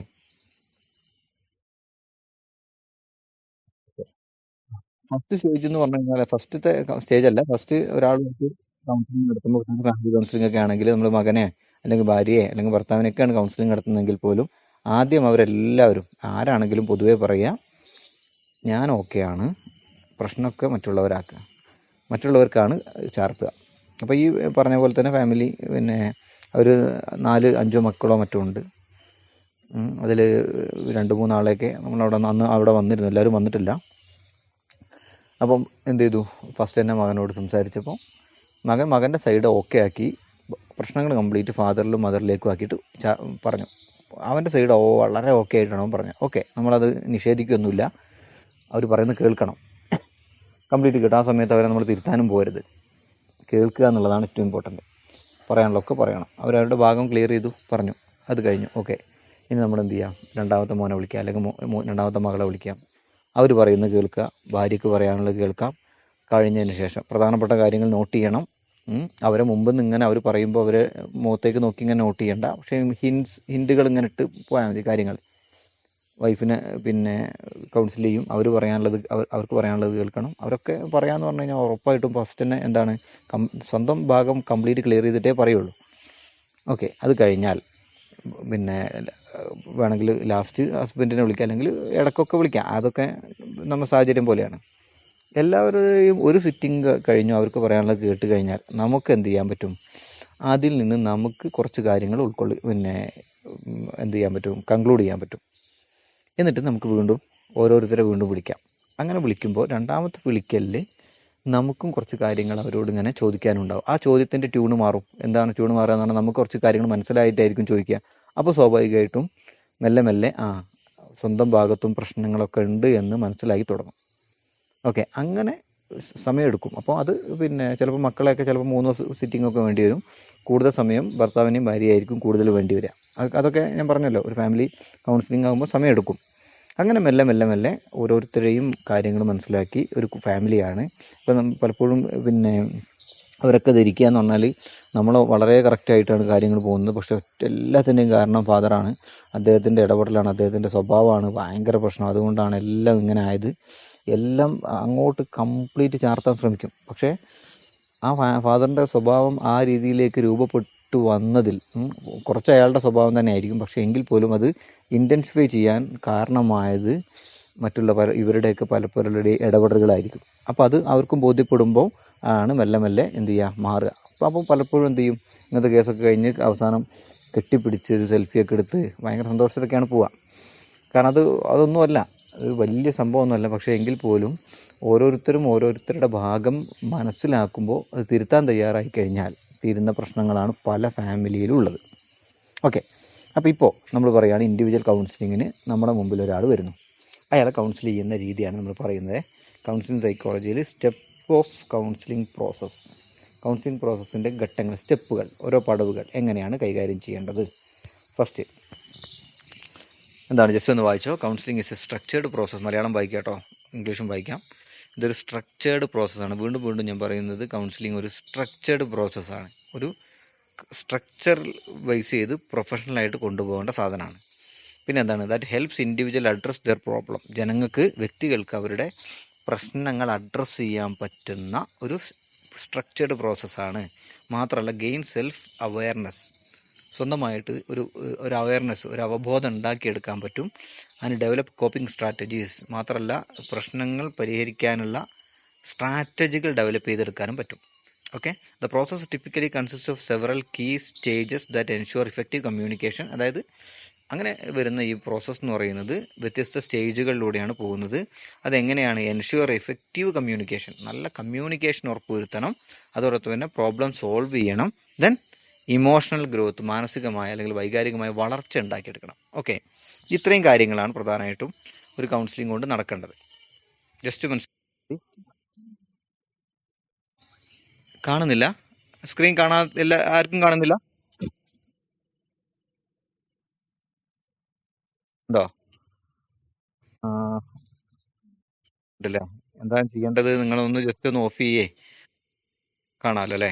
ഓക്കെ, നോക്കിക്കോളൂ. അപ്പോൾ ജസ്റ്റ് ഒന്ന് നോക്കിക്കോളൂ. പിന്നെ ഒന്നാമത്തെ പ്രോസസ്സ്, ജസ്റ്റ് ഒരു കൗൺസിലിംഗ് പ്രോസസ്സ് 1 എന്താണ് കാണുന്നത്? ഒന്ന് വായിക്കോ. ഒന്ന്, ഓക്കെ, ഒന്ന് റിലേഷൻഷിപ്പ് ബിൽഡിംഗ് ആണ്. ഓക്കെ, രണ്ടാമത്തത് assessment and diagnosis. Assessment, diagnosis എന്ന് പറഞ്ഞു കഴിഞ്ഞാൽ നമ്മൾ എന്താണ് പ്രോബ്ലം എക്സ്പ്ലോർ ചെയ്യാണ്, എന്താണ് പ്രശ്നം എന്ന് മനസ്സിലാക്കുകയാണ്. മൂന്നാമത്തത് ഫോർമുലേഷൻ ഓഫ് കൗൺസിലിംഗ് ഗോൾസ് കൊടുക്കുകയാണ്. നാലാമത്തെ പ്രോബ്ലം സോൾവിംഗ് ആണ്, നമ്മൾ ലക്ഷ്യങ്ങൾ. ഓക്കെ, അഞ്ചാമത്തതില് ഒരു മിനിറ്റ്. അഞ്ചാമത്തതും ആറാമത്തതും അങ്ങോട്ടും ഇങ്ങോട്ടും മാറിയിട്ടുണ്ട്. ജസ്റ്റ് ഒന്ന് പിന്നെ എന്താണ് പ്രോസസ് ഒന്ന് മാറി. നമുക്ക് ഓരോന്ന് നമുക്ക് എന്ത് ചെയ്യാം. അതെ, ആ അവസാനത്തിലേക്കാണ് ടെർമിനേഷൻ ഫോളോ അപ്പ് വരിക. ഓക്കെ, ജസ്റ്റ് ആദ്യം മുതൽ എന്ത് ചെയ്യാം, ഓരോന്നോരോന്ന് പറയാൻ പോകും. ഓക്കെ, സ്റ്റെപ്പ് ഓഫ് കൗൺസിലിംഗിന്റെ സ്റ്റെപ്പുകൾ. ഒന്നാമത്തെ സ്റ്റെപ്പ് എന്ന് പറഞ്ഞു കഴിഞ്ഞാൽ ഇനീഷ്യൽ സ്റ്റേജ്, ഫസ്റ്റ് സ്റ്റേജ് ആണ്. അപ്പോൾ മുമ്പിൽ വരുന്ന ആള്, ഞാൻ പറഞ്ഞല്ലോ, കംപ്ലീറ്റ്ലി ബ്ലാങ്ക് ആയിട്ടായിരിക്കും വരിക, അല്ലെങ്കിൽ കംപ്ലീറ്റ്ലി നെഗറ്റീവ് ആയിട്ടായിരിക്കും വരിക, അല്ലെങ്കിൽ 100% തീരുമാനിക്കും എന്ത്, ഞാൻ ഒന്നും എന്താണ് പിന്നെ ഓപ്പൺ ആക്കൂല, അല്ലേ, ഒന്നും തുറന്നു പറയില്ല എന്ന് തീരുമാനിച്ചിട്ടായിരിക്കും പലരും വരിക. പക്ഷേ അത്തരം ഒരു സാഹചര്യത്തിൽ പോലും ഒന്നാമത്തെ സ്റ്റേജ് നമ്മൾ ഏറ്റവും ഇഫക്റ്റീവായിട്ട് കൈകാര്യം ചെയ്യണം. ഈ ഒന്നാമത്തെ സ്റ്റേജ് നമ്മൾ കൈകാര്യം ചെയ്യുന്നതിനനുസരിച്ചായിരിക്കും നമ്മുടെ കംപ്ലീറ്റ് കൗൺസിലിംഗ് പ്രോസസ്സ് നടക്കുന്നത്. ഒന്നാമത്തെ സ്റ്റേജ് നമുക്ക് വേണ്ട രീതിയിൽ സക്സസ് ആയിട്ടില്ലേ, നമുക്ക് കൗൺസിലിംഗ് നടക്കും, പക്ഷെ റിസൾട്ടിലേക്ക് എത്തുമ്പോൾ അതിൻ്റെ റിസൾട്ടിൻ്റെ ശതമാനം കുറയും. ഓക്കെ, അത് എത്രത്തോളം, അത് നേരത്തെ ആരോമൽ പറഞ്ഞത് പോലെ തന്നെയാണ്. പിന്നെ നമ്മുടെ ആ ഫസ്റ്റ് സ്റ്റേജിന് നമ്മൾ എടുക്കുന്ന സമയവും എഫേർട്ടും, അല്ലെങ്കിൽ കുറേ സമയം എടുത്തുകൊണ്ട് കാര്യമൊന്നുമില്ല, നമ്മൾ എടുക്കുന്ന സ്ട്രാറ്റജി. ഓക്കെ, അതെങ്ങനെയാണ്, എന്തൊക്കെയാണെന്നൊക്കെ നമുക്ക് പറയാം.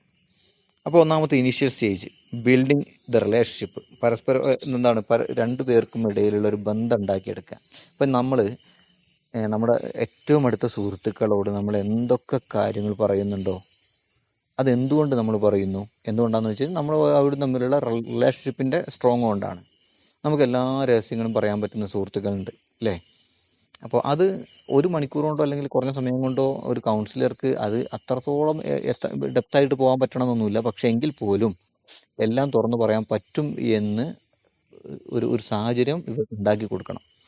അങ്ങനെ ഉണ്ടാക്കുന്ന ഒന്നാമത്തെ സ്റ്റേജിനെയാണ് നമ്മൾ എന്ത് പറയുന്നത്, ഇനീഷ്യൽ സ്റ്റേജ് അല്ലെങ്കിൽ ബിൽഡിംഗ് ദ റിലേഷൻഷിപ്പ് എന്ന് പറയുന്നത്. Okay, this is the foundation of counselling process. ഒരു കൗൺസിലിംഗ് പ്രോസസ്സിന്റെ ഏറ്റവും ഫൗണ്ടേഷൻ, ബേസിക് ആണ് ഈ സ്റ്റേജ് എന്ന് പറയുന്നത്. എങ്ങനെയാണ് where the counsellor and client establish a professional relationship based on trust and empathy. Okay, വീണ്ടും അതിൽ ഞാൻ പറയുന്നു, നമ്മൾ പറയുന്നത് പ്രൊഫഷണലിസം എന്ന് പറയുന്നത് എല്ലാ സമയവും നമ്മൾ കീപ്പ് ചെയ്യേണ്ട കാര്യമാണ്. ഓക്കെ, ഇതിന് നമുക്ക് കഴിയുന്നില്ല എങ്കിൽ ഇതൊരു പ്രൊഫഷണൽ ആയിട്ട് എടുക്കരുത്. ഓക്കെ, നമുക്ക് എന്ത് ചെയ്യാം, നമ്മുടെ കരിയറിൽ നമ്മൾ ചെയ്യുന്ന ജോലിയിലൊക്കെ നമുക്കിത് ഉപയോഗിക്കാം. പക്ഷേ ഒരു പ്രൊഫഷണലായിട്ട് നമ്മൾ എടുക്കുമ്പോൾ അതിനുള്ള ക്വാളിഫിക്കേഷനും അതിനനുസരിച്ച് നമ്മുടെ ഈ സ്റ്റേജുകൾ ഏറ്റവും ബെറ്റർ ആയിട്ട് പോവും വേണം. ഓക്കെ, അപ്പോൾ എന്താ പറഞ്ഞു തന്നത്, രണ്ടു പേർക്കും ഇടയിൽ വിശ്വാസവും വേണം, അതോടൊപ്പം തന്നെ എമ്പതിയും വേണം. നമ്മൾ കൗൺസിലിങ്ങിൻ്റെ ഒരു കൗൺസിലറുടെ ക്വാളിറ്റിയിൽ ഏറ്റവും പ്രധാനപ്പെട്ട ഒരു കാര്യം നമ്മൾ പറഞ്ഞിരുന്നു, എമ്പതി എന്ന് പറയുന്നത്. കാരണം മുമ്പിൽ വന്നിരിക്കുന്ന ആള് പറയുന്ന വിഷമങ്ങൾ എൻ്റെ കൂടി ഒരു വിഷമമാണ്, അത് ഞാനും അതിൻ്റെ പാർട്ടാണ് എന്നൊരു കൗൺസിലർ ചിന്തിക്കുമ്പോഴാണ് അതിന് എമ്പതി എന്ന് പറയുന്നത്. ഇപ്പോൾ ഞങ്ങൾ ഈ അടുത്തൊരു പിന്നെ ഒരു മാഷിൻ്റെ ഒരാളുടെ യാത്രയപ്പിൽ അദ്ദേഹം നല്ലൊരു മനുഷ്യൻ, അദ്ദേഹത്തിൻ്റെ ഒരു ട്രാൻസ്ഫർ ആയിട്ട് യാത്രയപ്പ് നടത്തുകയാണ്. അപ്പോൾ ആ യാത്രയപ്പിൽ പങ്കെടുത്ത സമയത്ത് പലരും അദ്ദേഹത്തെക്കുറിച്ച് പറഞ്ഞ അദ്ദേഹത്തിൻ്റെ ക്വാളിറ്റിയിൽ പലരും പറഞ്ഞ വളരെ പ്രധാനപ്പെട്ട കാര്യം, അദ്ദേഹം എംപതറ്റിക് ആണെന്നാണ് പറഞ്ഞത്. അതെങ്ങനെ പ്രശ്നം എന്ന് വെച്ച് കഴിഞ്ഞാൽ, ഓരോ കുട്ടിയുടെ കാര്യത്തിൽ അല്ലെങ്കിൽ ടീച്ചേഴ്സിൻ്റെ ഒക്കെ കാര്യത്തിലാണെങ്കിലും ഒരാളുടെ പ്രശ്നം എൻ്റെ കൂടി പ്രശ്നമാണെന്ന് മനസ്സിലാക്കിയിട്ട് ഇടപെടുന്നതിനാണ് നമ്മൾ എമ്പതി എന്ന് പറയുക. അതിൽ പിന്നെ ഒരാൾ പറഞ്ഞ ഒരു പ്രധാനപ്പെട്ട ഒരു കാര്യമുണ്ട്. അവരുടെ ഫാദർ മരണപ്പെട്ടു പോയി, ഒരു ടീച്ചറുടെ. അപ്പോൾ എല്ലാവരും വന്നു, പിന്നെ എല്ലാവരും കണ്ടു, എല്ലാവരും ആശ്വസിപ്പിക്കാനും എല്ലാത്തിനും ഉണ്ടായിരുന്നു. പക്ഷേ ഈ പറയപ്പെട്ട സാറ് എല്ലാവരും ഇറങ്ങി പോകുന്ന സമയത്ത് സാറ് ഈ ടീച്ചറുടെ അടുത്തേക്ക് വന്നിട്ട് ചോദിച്ചു, നിങ്ങൾക്ക് നിലവിൽ എന്താണ് സാമ്പത്തികമായിട്ട് എന്തെങ്കിലും ആവശ്യങ്ങളുണ്ടോ, ഞങ്ങൾ ആ രീതിയിൽ എന്തെങ്കിലും ചെയ്യേണ്ടതുണ്ടെങ്കിൽ ഒന്നുകൊണ്ട് പറയാൻ മടിക്കരുത്, എന്ത് ഹെൽപ്പ് ഞങ്ങൾ ചെയ്തു തരാം. സത്യത്തിൽ ആ ടീച്ചർക്ക് ആ സമയത്ത് വളരെ അത്യാവശ്യമായിരുന്നു സാമ്പത്തികം. കാരണം ഈ പിന്നെ ഫാദറിന് വേണ്ടിയിട്ട് ഒരുപാട് മെഡിക്കൽ ചെലവും കാര്യങ്ങളൊക്കെ വന്നു നിൽക്കുന്ന സമയമാണ്. അപ്പോൾ അത് അദ്ദേഹത്തിന് യാത്രയപ്പിൽ ആ സ്ത്രീ പറഞ്ഞപ്പോൾ ഭയങ്കര ഹൃദയസ്പൃക്കായി പോയി. അപ്പോൾ ഇതിനെയാണ് നമ്മൾ എംപത്തറ്റിക് എന്ന് പറയുക. നമുക്കൊക്കെ ക്യാരക്ടർ, ഒരു ക്വാളിറ്റി നമുക്കുണ്ടാവും, നമ്മുടെ കൂട്ടത്തിൽ പലർക്കും ഉണ്ടാവും, നല്ലൊരു ക്വാളിറ്റിയാണ്. അപ്പോൾ അതിൽ പിന്നെ കൗൺസിലറെ സംബന്ധിച്ചിടത്തോളം നല്ല എംപത്തറ്റിക് ആയിരിക്കണം, നല്ല ട്രസ്റ്റ് വർത്തി ആയിരിക്കണം, വിശ്വാസം ഉണ്ടായവരായിരിക്കണം. ഓക്കെ, അതിൽ ഏറ്റവും പ്രധാനപ്പെട്ടത് കീ എലമെന്റ്സ്, ഏറ്റവും പ്രധാനപ്പെട്ട എലമെന്റ്സ് നോക്കിക്കോളൂ. റാപ്പോ ബിൽഡിംഗ്, രണ്ടു പേർക്കും ഇടയിൽ ഒരു നല്ല റിലേഷൻഷിപ്പ് അല്ലെങ്കിൽ റാപ്പോ ബിൽഡ് ചെയ്യുക എന്നുള്ളതാണ് ഒന്നാമത്തത്. ആരോ ഒന്ന് മൈക്ക് ഓഫ് ചെയ്യാനുണ്ടേ, ഒന്ന് മൈക്ക് ഓഫ് ചെയ്യണേ. ഓക്കെ, എങ്ങനെയാണ് റാപ്പോ ബിൽഡ് ചെയ്യേണ്ടത്? Creating A safe and supportive environment. ഏറ്റവും സേഫ് ആണെന്നും ഏറ്റവും സപ്പോർട്ടീവ് ആണെന്നും ബോധ്യപ്പെടുന്ന രീതിയിലുള്ളൊരു അന്തരീക്ഷം രണ്ടു പേർക്കിടയിൽ ഉണ്ടാക്കിയെടുക്കലാണ് ഒന്നാമത്തെ കാര്യം. ഇതിനെയാണ് ഇതാണ് റാപ്പോ ബിൽഡ് ചെയ്യുക എന്ന് പറയുന്നത്. ഓക്കെ, രണ്ടാമത്തെ എസ്റ്റാബ്ലിഷിംഗ് ട്രസ്റ്റ്. രണ്ടു പേർക്കിടയിൽ നല്ല വിശ്വാസം ഉണ്ടാക്കിയെടുക്കണം. Ensuring a confidentiality and judgement free space. വന്നിരിക്കുന്ന സമയത്ത് ചില ആളുകൾ ഇങ്ങനെ സംസാരിക്കുമ്പോൾ നമ്മൾ ഞാൻ അത് മുമ്പ് ഒരു ഉദാഹരണം പറഞ്ഞിട്ടുണ്ട്. അതായത് നമ്മളിങ്ങനെ വിഷമം പറഞ്ഞു തുടങ്ങുമ്പോഴേക്കും അത് നിങ്ങളുടെ കാരണം കൊണ്ടുണ്ടായതാണ്, അല്ലാതെ നിങ്ങളുടെ സ്വഭാവം ശരിയല്ലാത്തത് കൊണ്ടാണ്, അതല്ലെങ്കിൽ നിങ്ങളെ മറ്റു സാഹചര്യം കൊണ്ട്, ഇതൊക്കെ നമ്മൾ അങ്ങോട്ട് കൗണ്ടർ ചെയ്ത് തുടങ്ങുമ്പോൾ തന്നെ അത് പറഞ്ഞു കൊടുത്തു കഴിഞ്ഞാൽ പറയാൻ വന്ന കാര്യങ്ങളും പറയില്ല. കാരണം എന്താണ്, എല്ലാം കുറ്റപ്പെടുത്തലാണെന്ന് ബോധ്യപ്പെടും. അപ്പോൾ നമ്മൾ ജഡ്ജ്മെന്റ് ഫ്രീ ആയിട്ടായിരിക്കണം, അല്ലെങ്കിൽ പ്രെജുഡൈസ് ഫ്രീ ആയിട്ടായിരിക്കണം എന്ത് ചെയ്യേണ്ടത്, സമീപിക്കേണ്ടത്. അത് മാത്രമല്ല, നമ്മളങ്ങനെ സമീപിക്കുന്നത് മാത്രമല്ല, മുമ്പിലിരിക്കുന്ന ആൾക്ക് തോന്നണം ഇയാൾ എന്ത് ചെയ്യുന്നുണ്ട്, എന്നെ ക്രിട്ടിസൈസ് ചെയ്യുന്നില്ല, അല്ലെങ്കിൽ എന്നെ ജഡ്ജ് ചെയ്യുന്നില്ല എന്ന് തോന്നണം. പിന്നെ മൂന്നാമത്തേതാണ് ക്ലാരിഫയിങ് റോൾ ആൻഡ് എക്സ്പെക്റ്റേഷൻസ്. ഈ ഒരു സ്റ്റേജിൽ രണ്ടുപേരും എന്തിനാണ് ഞാൻ വന്നത്, അല്ലെങ്കിൽ നിങ്ങൾ എന്തിനാണ് ഇവിടെ കൗൺസിലിങ്ങിന് വേണ്ടി വന്നത്, എന്താണ് ഇവിടെ കൗൺസിലിംഗ് നടക്കുക, ഇവിടെ എന്താ പ്രോസസ്സ് എന്തൊക്കെയാണ്, എന്താണ് ഇതുകൊണ്ടുള്ള ഗുണം, ഇതൊക്കെ എന്ത് ചെയ്യണം, പരസ്പരം അങ്ങോട്ടും ഇങ്ങോട്ടും ഒരു ധാരണ പറഞ്ഞു കൊടുത്തിട്ടാണെങ്കിൽ പോലും ഒരു ധാരണ ഉണ്ടാക്കിയെടുക്കണം. ഓക്കെ, പിന്നെന്താണ് അണ്ടർസ്റ്റാൻഡ് ദ ക്ലയൻസ് കൺസേൺ. മാത്രമല്ല ക്ലയന്റിനെ സംബന്ധിച്ചിടത്തോളം വന്നിരിക്കുന്ന ക്ലാരിഫയിങ് റോൾസ് ആൻഡ് എക്സ്പെക്റ്റേഷൻ, അതല്ലേ? ഓക്കെ, രണ്ടു പേർക്കും റോളുകളുണ്ട്. കൗൺസിലിങ്ങിന് വരുമ്പോൾ റോളുണ്ട്. എന്താ കൗൺസിലിയുടെ റോള് അല്ലെങ്കിൽ ക്ലയന്റിന്റെ റോള് എന്ന് പറഞ്ഞു കഴിഞ്ഞാൽ പൂർണ്ണമായിട്ടും സഹകരിച്ച് കാര്യങ്ങൾ ഓപ്പൺ ആയിട്ട് ക്ലിയർ ചെയ്ത് പറഞ്ഞു കൊടുക്കുക. ഓക്കെ, മാത്രമല്ല നല്ല സഹകരിക്കുക എല്ലാ കാര്യത്തിലും. ഇതൊരു വലിയ റോൾ തന്നെയാണ്. എന്നാൽ കൗൺസിലറുടെ റോളോ അവർക്ക് ആവശ്യമായ കോപ്പിംഗ് സ്ട്രാറ്റജീസ് കൊടുക്കുക, പരസ്പരം ചർച്ച ചെയ്യുക അതിൻ്റെ കാര്യങ്ങൾ. അപ്പോൾ രണ്ടുപേർ ഇവിടെ എന്താ നടക്കാൻ പോകുന്നത് എന്നും എന്തൊക്കെയാണ് നമ്മുടെ റോൾ എന്നുള്ളത് രണ്ടുപേർക്കും അല്ലെങ്കിൽ പ്രത്യേകിച്ച് ക്ലയൻറ്റിന് ബോധ്യപ്പെടുത്തി കൊടുക്കണം. Okay, explaining the counsellor's role, കൗൺസിലറുടെ റോൾ എന്താണെന്നും പിന്നെ ദ ക്ലയൻസ് റോൾ, ക്ലയൻറ്റിൻ്റെ അതായത് കൗൺസിലിയുടെ മുമ്പിലിരിക്കുന്ന ക്ലയൻറ്റിൻ്റെ റോൾ എന്താണെന്നും അതിന് കൗൺസിലിംഗ് പ്രോസസ്സ് എങ്ങനെയൊക്കെയാണ് കൗൺസിലിംഗ് നടക്കുക എന്നുള്ള കാര്യങ്ങളൊക്കെ ഈ ഒരു റാപ്പോ ബിൽഡ് ചെയ്യുന്ന സ്റ്റേജിൽ മനസ്സിലാക്കി കൊടുക്കാം. ഓക്കെ, പിന്നെ അണ്ടർസ്റ്റാൻഡിങ് ദ ക്ലയൻറ്റ്സ് കൺസേൺ, ഒരു ക്ലയൻറ്റിൻ്റെ ആശങ്കകളുണ്ടാവും, കൺസേണുകളുണ്ടാവും. ഈ കൺസേൺ ആര് മനസ്സിലാക്കണം? അത് ക്ലയൻറ്റും പിന്നെ കൗൺസിലർ പ്രത്യേകിച്ച് മനസ്സിലാക്കണം. ഇയാൾ എന്തിനൊക്കെ കാര്യത്തിലായിരിക്കും ഇങ്ങനെ ആശങ്കകൾ എന്ന് മനസ്സിലാവണം. അത് മനസ്സിലാവുമ്പോഴാണ് രണ്ടു പേർക്കും ആ ഒരു പ്രശ്നം സോൾവ് ചെയ്യാൻ പറ്റുക. Okay, encouraging the client to express their issue openly, അതായത് കൺസേൺസ് വരുമ്പോൾ അത് ഓപ്പണായിട്ട് പറയാൻ അവരെ സപ്പോർട്ട് ചെയ്ത് പ്രോത്സാഹിപ്പിച്ച് കൊടുക്കണം.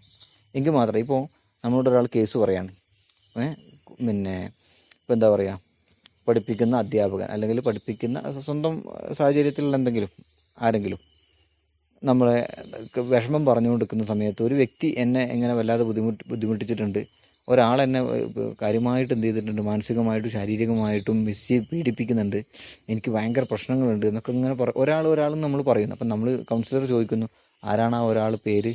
അല്ല, അത് ഞാൻ ആളെ പറയുന്നില്ല, പറയാൻ പറ്റൂല, പറഞ്ഞു കഴിഞ്ഞാൽ ഭയങ്കര പ്രശ്നമാണ് എന്നിങ്ങനെ പറഞ്ഞ് കുറേ കഥകൾ പറഞ്ഞാൽ സത്യത്തിലൊരു കൗൺസിലറെ സംബന്ധിച്ചിടത്തോളം ആ ആൾ ആരാണെന്ന് അറിയുമ്പോഴാണ് അതിനെ എങ്ങനെ കൈകാര്യം ചെയ്യേണ്ടതെന്ന് മനസ്സിലാകുക. നേരെ മറിച്ച് അത് പറയാതെ, ആളെ പറയാതെ സംഭവങ്ങൾ മാത്രം പറഞ്ഞു കഴിഞ്ഞാൽ സൊല്യൂഷൻസ് കൊടുക്കാൻ പറ്റും, പക്ഷേ ആൾ ആരാണെന്ന് അറിയുമ്പോഴാണ് അതിൻ്റെ ഡെപ്തും എത്രത്തോളം ഉണ്ടെന്നും അതിനെങ്ങനെ പരിഹാരം കൊടുക്കാൻ പറ്റുമെന്നും മനസ്സിലാകുക. ഓക്കെ, അപ്പോൾ അതിനെന്ത് ചെയ്യണം? കൃത്യമായി കാര്യങ്ങൾ പറയാൻ, കൗൺസിലിങ്ങിന് കൃത്യമായി കാര്യങ്ങൾ പറയാൻ അവരെ എൻകറേജ് ചെയ്യിപ്പിക്കണം. ഓക്കെ ഓക്കെ ദെൻ, അപ്പോൾ എന്താണ് ഒന്നാമത്തെ, സമയം ആയിട്ടുണ്ടെങ്കിൽ ഒന്ന് പറയണേ, സ്ക്രീനാണ്.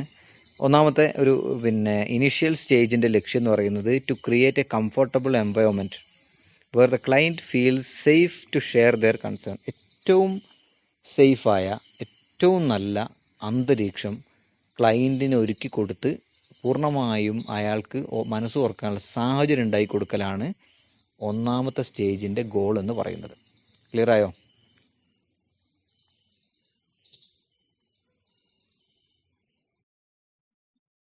ക്ലിയർ ആണ്. ഓക്കെ, ഇനി ക്ലിയർ ആണല്ലോ. ഇനി ഞാൻ ചോദിക്കുന്നു, ഗോൾ പറയാം, ജസ്റ്റ് നോട്ട് ചെയ്താൽ മതി, എല്ലാം എഴുതൊന്നും വേണ്ട. To create a comfortable environment where the client feels safe to share their concern, അതായത് എൻ്റെ എല്ലാ കാര്യങ്ങളും, ക്ലയൻറ്റിൻ്റെ എല്ലാ കാര്യങ്ങളും തുറന്നു പറയാൻ പറ്റുന്ന ഏറ്റവും കംഫർട്ടബിളായ, സേഫായ ഒരു സ്പേസ്, ഒരു സ്ഥലമാണ് ഇത് എന്ന് ക്ലയൻറ്റിനെ ബോധ്യപ്പെടുത്തി കൊടുക്കലാണ് ഈ ഫസ്റ്റ് ഇനീഷ്യൽ സ്റ്റേജിൻ്റെ ലക്ഷ്യമെന്ന് പറയുന്നത്. ക്ലിയർ? ഓക്കെ ദെൻ, അപ്പോൾ നോക്കിക്കോളൂ, ഇനി എന്താണ് സീറ്റിംഗ് അറേഞ്ച്മെൻറ്റ്. അപ്പോൾ ഞാൻ ചോദിക്കുന്നു നിങ്ങളോട്, പിന്നെ കൗൺസിലിങ്ങിന് ഇരിക്കുകയാണ്, ഒരാൾ കൗൺസിലിങ്ങിന് വരികയാണ്, 2 റൂമുകളുണ്ട്. ഒന്ന് വളരെ പിന്നെ ഒരു ബിൽഡിങ്ങിൻ്റെ ഉള്ളിൽ ഒരു ഒച്ചപ്പാടും ഇല്ലാതെ വളരെ ഒരു ശബ്ദം, പുറത്തുനിന്ന് ഒരു ശബ്ദവും കേൾക്കാത്ത, എന്ത് വിഷയങ്ങൾ പറഞ്ഞാലും പുറത്തുള്ള ഒരു കാര്യവും ഉള്ളിൽ നിന്ന് പറയുന്ന ഒന്നും പുറത്തേക്ക് കേൾക്കാത്ത ഒരു റൂമാണോ?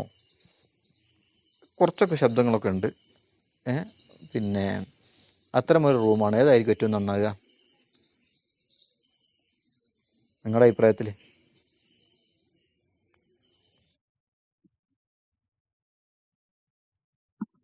അതായത് പുറത്തുള്ള ശബ്ദങ്ങളൊന്നും കേൾക്കാത്ത ഏറ്റവും സേഫായ സ്ഥലം അല്ലേ, അങ്ങനെയല്ലേ ഉദ്ദേശിക്കുക?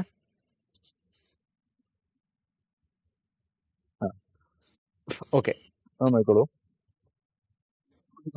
ഒരു കൗൺസിലിങ്ങിന് വേണ്ടിയിട്ട് ഒരു റൂം നമ്മൾ സെലക്ട് ചെയ്യുമ്പോൾ അവിടെ കൗൺസിലിങ്ങിന് വരുന്ന വ്യക്തി ഭയങ്കര ടെൻഷനായിട്ടായിരിക്കും വരിക, ഭയങ്കര സ്ട്രെസ്ഡ് ആയിട്ടായിരിക്കും വരിക. അയാളെ അല്ലെങ്കിൽ ആ വ്യക്തിയെ നമ്മുടെ റൂമിലേക്ക് ഇരുത്തുന്നു. ആ റൂം ഇയാൾ കയറുന്ന സമയത്ത് തന്നെ കംപ്ലീറ്റ് അടഞ്ഞ, വളരെ ഒരു ഒച്ചപ്പാടും ഇല്ലാത്ത ചെറിയ ഒരു പിന്നെ പുറമേ നിന്നുള്ള എന്താണ് ഒരു കാറ്റിൻ്റെ ശബ്ദം പോലും കേൾക്കാത്ത റൂമാണെങ്കിൽ സ്വാഭാവികമായിട്ടും അയാളുടെ മൈൻഡ് വളരെ പെട്ടെന്ന് എന്താവും, പേടിക്കും. ഉം. നേരെ മറിച്ച് ഒരു കൗൺസിലിങ്ങിന് എടുക്കുന്ന റൂം വളരെ മിനിമം ചെറിയ രീതിയിൽ പുറത്തുള്ള ശബ്ദങ്ങൾ കേൾക്കുന്നുണ്ട്, കുഴപ്പമില്ല. നല്ല ജനാലകൾ അല്ലെങ്കിൽ വെന്റിലേഷൻ സൗകര്യവും കുറച്ച് വെളിച്ചമൊക്കെ ഉണ്ടാകുകയാണെങ്കിൽ അയാളുടെ മൈൻഡ് പെട്ടെന്ന് തന്നെ ഉണ്ടാകുന്ന ഒരു ഷോക്കിൽ നിന്ന് എന്താവും, മാറും. അപ്പോൾ ചെറിയൊരു ശബ്ദമൊക്കെ പുറത്തുനിന്ന് കേട്ടോട്ടെ, പക്ഷേ എങ്കിൽ പോലും ഇതൊരു വലിയ പിന്നെ ബുദ്ധിമുട്ടുണ്ടാകുന്ന രീതിയിലുള്ള ശബ്ദമല്ല വേണ്ടത്. എന്നാൽ നല്ല വെന്റിലേഷൻ സൗകര്യം വേണം. വെളിച്ചം ചെറിയ രീതിയിലെങ്കിലും വെളിച്ചം ഉണ്ടായാൽ നല്ലതാണ്. പിന്നെ അതോടൊപ്പം തന്നെ ചെറിയ ശബ്ദങ്ങളൊക്കെ പുറത്തുനിന്ന് കേൾക്കുക കൂടി ചെയ്തു കഴിഞ്ഞാൽ അപ്പുറത്തും ഇപ്പുറത്തും ആളൊക്കെ ഉണ്ട് എന്നൊരു ഫീലിംഗ് ഒക്കെ വരും. അപ്പോൾ കുറച്ചുകൂടി നല്ലത്, ഏറ്റവും നല്ലത് എന്താണ്, ഒരു മിനിമം ഡിസ്ട്രാക്ഷൻ ഉണ്ടായിക്കോട്ടെ, കുഴപ്പമില്ല. പക്ഷേ കൂടുതലാവാത്ത, എന്നാൽ ഏറ്റവും പിന്നെ എന്താണ്, കംഫർട്ടായ റൂമാണ് ഏറ്റവും നല്ലത്. ഓക്കെ. ഇനി the seating arrangement should be comfortable, professional and non intimidating. Okay. ഏറ്റവും പ്രൊഫഷണൽ ആയിരിക്കണം, ഏറ്റവും കംഫർട്ടബിൾ ആയിരിക്കണം. ഓക്കെ. ജസ്റ്റ് 2-3 കാര്യം സ്പീഡ് പറയാം. എങ്ങനെയാണ് ഫേസ് ടു ഫേസ് പൊസിഷൻ, എങ്ങനെയാണ് ഇരിക്കേണ്ടത്? നേരെ മുമ്പിൽ, നേരെ കണ്ണോട് കണ്ണ് നോക്കിയിട്ടാണോ ഇരിക്കേണ്ടത്, അതോ ഫേസ് ടു ഫേസ് കുറച്ച് ചെരിഞ്ഞിട്ടാണോ ഇരിക്കേണ്ടത്? ഏതായിരിക്കും നന്നാകുക?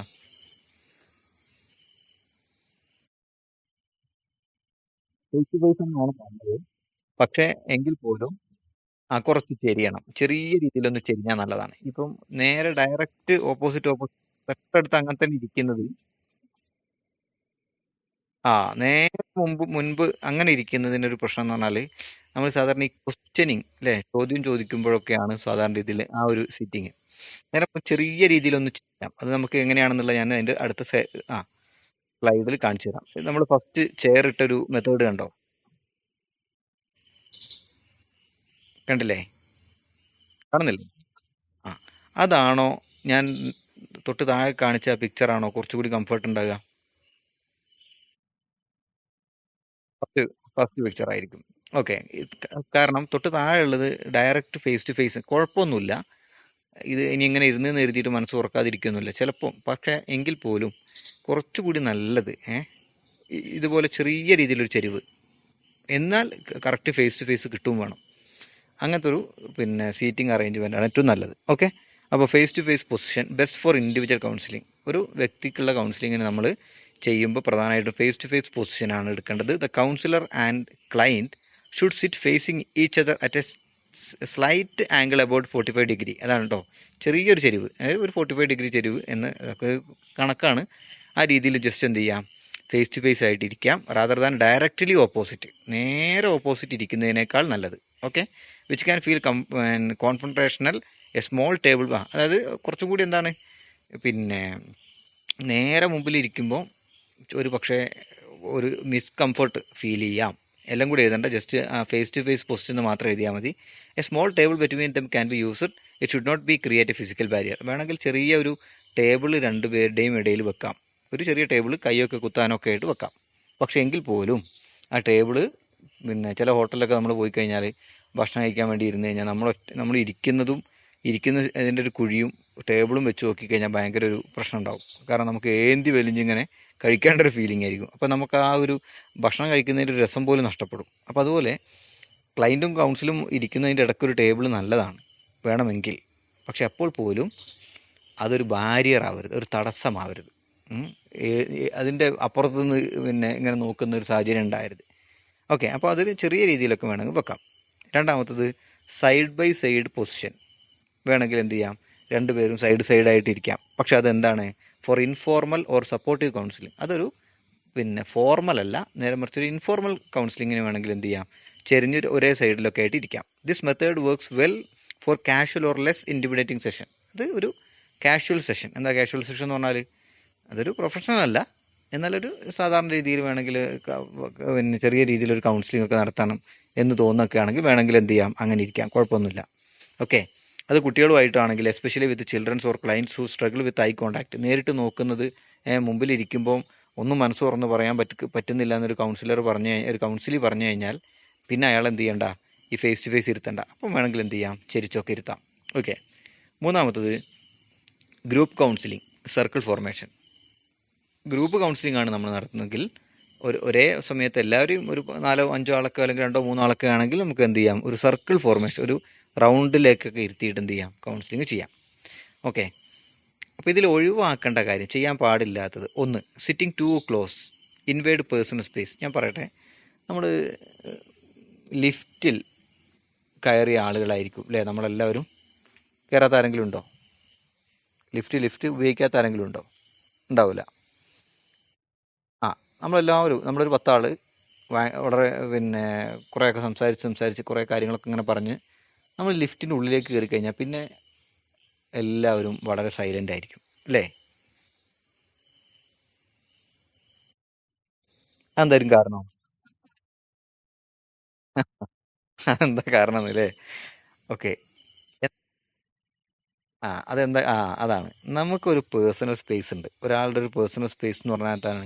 ഒരാളുടെ കൈ അകലത്തിലുള്ള ഒരു സ്പേസ് എന്ന് പറയുന്നത് അയാളുടെ ഒരു പേഴ്സണൽ സ്പേസ് ആണ്. നമ്മൾ സ്കൂളിലൊക്കെ പഠിക്കുന്നുണ്ട് ഒരു കൈ അകലത്തിൽ നിൽക്കുക എന്ന് പറയുന്നത്. അതുപോലെ നമ്മുടെ ഒരു കൈ ഇങ്ങനെ നീട്ടിയിട്ട് അതിൻ്റെ ഒരു ഉള്ളിലുള്ള സ്ഥലം എന്ന് പറയുന്നത് എൻ്റെ ഒരു പേഴ്സണൽ സ്പേസ് ആണ്. ഈ പേഴ്സണൽ സ്പേസിലേക്ക് ഒരാൾ കയറി വന്നു കഴിഞ്ഞാൽ ഒരു പക്ഷേ നമുക്ക് പൂർണ്ണമായിട്ടും സംസാരിക്കാനോ പറ്റണമെന്നില്ല. അതുകൊണ്ടാണ് ഈ ലിഫ്റ്റിൽ തൊട്ടടുത്ത് നിൽക്കുന്ന പലരും മറ്റൊരാൾ നിൽക്കുന്നത് മറ്റ് ഓപ്പോസിറ്റുള്ള ആളുടെ പേഴ്സണൽ സ്പേസിലാണ്. ഓക്കെ. പിന്നെ ടൈറ്റുള്ള ബസ്സിൽ യാത്ര ചെയ്യുന്ന സമയത്തൊക്കെ ഉണ്ടാകുന്ന പോലെ തന്നെ ലിഫ്റ്റിലൊക്കെ ആകുന്ന സമയത്ത് പേഴ്സണൽ സ്പേസിനുള്ളിലേക്ക് കയറി നിൽക്കുന്നത് കൊണ്ടാണ് അവിടെ വളരെ സൈലൻ്റ് ആയി പോകുന്നത്. ഓക്കെ. നല്ല ഫ്രണ്ട്സ് അല്ലെങ്കിൽ പലപ്പോഴും പിന്നെ ലിഫ്റ്റിൻ്റെ ഉള്ളിൽ വളരെ സൈലൻ്റ് ആയിരിക്കും. ഓക്കെ. അപ്പോൾ അതുപോലെ തന്നെ കൗൺസിലിങ്ങിന് ഇരിക്കുന്ന സമയത്ത് തൊട്ടടുത്ത് പോയിരുന്നിട്ട് കാലും കൈയും ഒക്കെ ഇങ്ങനെ മുട്ടുന്ന രീതിയിലേക്ക് ഇരുന്ന് കഴിഞ്ഞാൽ അത് ക്ലയൻറ്റിനെ സംബന്ധിച്ചിടത്തോളം ഭയങ്കര മിസ്കംഫർട്ടായിരിക്കും. ഓക്കെ. അപ്പോൾ ടു ക്ലോസ്, വളരെ ഒരാളുടെ പേഴ്സണൽ സ്പേസ് ഇൻവേഡ് കടന്നു പിടിക്കാതെ ആ സ്പേസിലേക്ക് കയറാതെ ഒരു ഡിസ്റ്റൻസ് കീപ്പ് ചെയ്തുകൊണ്ടിരിക്കുക. പിന്നെന്താണ് ചെയ്യാൻ പാടില്ലാത്തത്? സിറ്റിംഗ് ടു ഫാർ, കുറേ ദൂരെ ഇരിക്കുകയും ചെയ്യരുത്. അതെങ്ങനെയാണ് കുറേ ദൂരെ ഇരുന്ന് കഴിഞ്ഞാലുള്ള പ്രശ്നം? വളരെ അകലം ഫീൽ ചെയ്യും. ഓക്കെ. അപ്പോൾ അത് ഒഴിവാക്കുക. പിന്നെന്താണ് സിറ്റിംഗ് ബിഹൈൻഡ് എ ഡെസ്ക്, ഒരു ടേബിളിൻ്റെ പുറകിൽ ഇരിക്കാം, പക്ഷേ അതെന്ത് ചെയ്യരുത്, ഒരു ബാരിയർ ആകുന്ന രീതിയിലേക്ക് ഒരു ഒരു ഒരു ഡെസ്കിൻ്റെ പുറകിലേക്കൊന്നും അപ്പുറവും പോകരുത്. അപ്പോൾ ഈ 3 കാര്യങ്ങൾ സീറ്റിംഗ് അറേഞ്ച്മെൻറ്റിൽ ചെയ്യുന്നത് ഏറ്റവും കംഫർട്ടായിട്ട് മുന്നോട്ട് കൊണ്ടുപോകാൻ സഹായിക്കും. ഓക്കെ. സമയമായിട്ടുണ്ടോ? 9:10. ഓക്കെ. അങ്ങനെയാണ് നമുക്ക് എന്ത് ചെയ്യാം, പിന്നെ അടുത്ത സെഷനിൽ ബാക്കി കാര്യങ്ങൾ കൈകാര്യം ചെയ്യാം. ഓക്കെ. പറഞ്ഞോ. ആ, അതെ. ആ, ആ,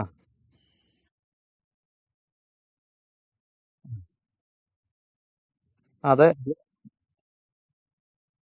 അത് ഞാൻ പറഞ്ഞിരുന്നു അല്ലേ? അതായത് അവരെ സംബന്ധിച്ചിടത്തോളം ഫസ്റ്റ് സ്റ്റേജ്, ഇനിഷ്യൽ സ്റ്റേജ് കൂടുതൽ സമയം വേണ്ടി വരില്ല എന്ന് പറഞ്ഞിരുന്നു. ഏറ്റവും കൂടുതൽ വേണ്ടി വരിക മറ്റുള്ളവരെ നിർബന്ധം കൊണ്ട് വരുന്നവരായിരിക്കും. പിന്നെ അതൊക്കെ ഡിപ്പെൻസ് ആണ്. ആ, ആ,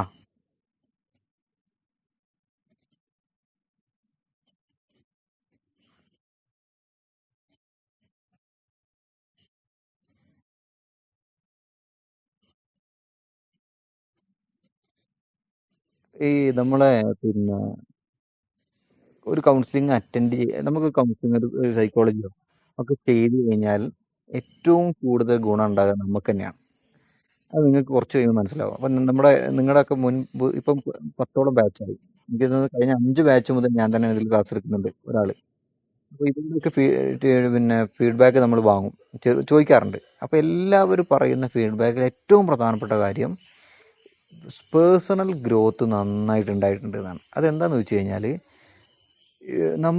നമ്മൾ പലപ്പോഴും പോസിറ്റീവായിട്ട് മാറും പല കാര്യത്തിലും. നമ്മുടെ പ്രശ്നങ്ങൾ ഫേസ് ചെയ്യാൻ നമുക്ക് സ്വയം പര്യാപ്തരാകും. ഇതാണ് ഒന്നാമത്തെ ക്വാളിറ്റി. അത് നമുക്ക് ഗുണം. അപ്പോൾ അത് നിങ്ങൾക്ക് എന്തായാലും കുറച്ച് കഴിയുമ്പോൾ നിങ്ങൾക്ക് മനസ്സിലാവും, കുറച്ച് സെഷൻ അറ്റൻഡ് ചെയ്യുമ്പോൾ. മാത്രമല്ല, നമ്മൾ തന്നെ അത്യാവശ്യം പോസിറ്റീവായി കഴിഞ്ഞാൽ നമ്മുടെ ചുറ്റുപാടിൽ നമ്മൾ ഇടപഴകുന്ന ആളുകൾക്ക് നല്ല പോസിറ്റീവാക്കി മാറ്റിയെടുക്കാൻ പറ്റും. അത് ഏത് ഫീൽഡിലാണ് നമ്മൾ വർക്ക് ചെയ്യുമ്പോഴും നമ്മൾ പോസിറ്റീവ് ആണെങ്കിൽ പലപ്പോഴും നമ്മുടെ ചുറ്റുഭാഗം ഏറ്റവും പോസിറ്റീവ് ഒരു അറ്റ്മോസ്ഫിയറിലേക്ക് കൊണ്ടുവരാൻ പറ്റും. ഓക്കെ. അത് നിങ്ങൾക്ക് കുറച്ച് കഴിയുമ്പോൾ ഇപ്പോൾ നിങ്ങൾ ഈ ഉള്ള ആശങ്ക നിങ്ങൾ തന്നെ തിരുത്തി പറയും എന്നുള്ള കാര്യത്തിൽ 100 അല്ല 110% ഉറപ്പുണ്ട് കേട്ടോ. ആ കാര്യത്തിൽ ആശങ്കപ്പെടേണ്ട. നെഗറ്റീവുകൾ പറഞ്ഞോട്ടെ, കുഴപ്പമൊന്നുമില്ല. നിങ്ങൾക്ക് ഇതുകൊണ്ട് ഗുണം ഉണ്ടാവും എന്തായാലും. ഓക്കെ. പിന്നെ നിങ്ങൾക്ക് കൂടുതൽ, ഞാൻ കുറഞ്ഞ സെഷനുകൾ എടുക്കുന്നുള്ളൂ. കുറേ സെഷനുകൾക്ക് നിങ്ങൾക്ക് ആശുവ മിസ്സും നിരഞ്ജന മിസ്സും ഒക്കെ എടുക്കും. അപ്പോൾ എല്ലാം കൂടി ആകുമ്പോൾ നിങ്ങൾക്ക് ഒരു നല്ല എക്സ്പീരിയൻസ് ആയിരിക്കും. പിന്നെ മാത്രമല്ല, നമുക്ക് ക്ലാസ്സുകൾ വളരെ കണ്ടന്റ് ഓറിയൻറ്റഡ് ആയിട്ട് മാത്രമല്ലേ പോകുന്നുള്ളൂ. കൃത്യമായിട്ട് സിലബസ് ഉണ്ട്, കൃത്യമായിട്ട് സമയം പാലിച്ചുകൊണ്ട് അതിൻ്റെ ആ ഓറിയൻറ്റഡ് ആയിട്ട് തന്നെയല്ലേ പോകുന്നത്. കുറേ പരമാവധി ലൂസ് സ്റ്റോക്കുകളൊന്നും ഒക്കെ ഒഴിവാക്കിയിട്ട് നിങ്ങളുടെ ഉള്ള സമയം കൃത്യമായിട്ട് പിന്നെ ഫോക്കസ്ഡ് ആയിട്ട് തന്നെയാണ് പോകുന്നത്. ഓക്കെ.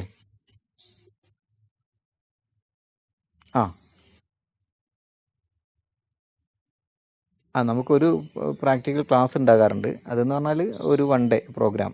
ആ പ്രോഗ്രാമിൽ ഈ പറയുന്ന കാര്യങ്ങൾക്ക് ജസ്റ്റ് എന്ത് ചെയ്യാം, അങ്ങോട്ടും ഇങ്ങോട്ടും ഒരു പ്രാഥമികമായിട്ട് കൗൺസിലിങ്ങിൻ്റെ കാര്യങ്ങളൊക്കെ ചർച്ച ചെയ്യാം. പിന്നെ ക്ലയൻറ്റുകൾ ഉണ്ടെങ്കിൽ ആ രീതിയിൽ നമുക്ക് ഒരു ക്ലയൻറ്റിനെ ഒന്ന് കണ്ട് സംസാരിക്കാനൊക്കെ ഉള്ളത് പറ്റുന്നത്. പിന്നെ മാത്രമല്ല, പരസ്പരം അങ്ങോട്ടും ഇങ്ങോട്ടും ഒരാൾ കൗൺസിലർ ഒരാൾ കൗൺസിലിയൊക്കെ ആയിട്ട് ഒരു ജസ്റ്റ് ഒരു 1 ഡേയിൽ കിട്ടുന്ന സമയത്തിൽ ഉപയോഗിക്കാൻ പറ്റുന്ന രീതിയിൽ പ്രാക്ടിക്കൽ സെഷൻ. ക്ലിയർ ആയോ?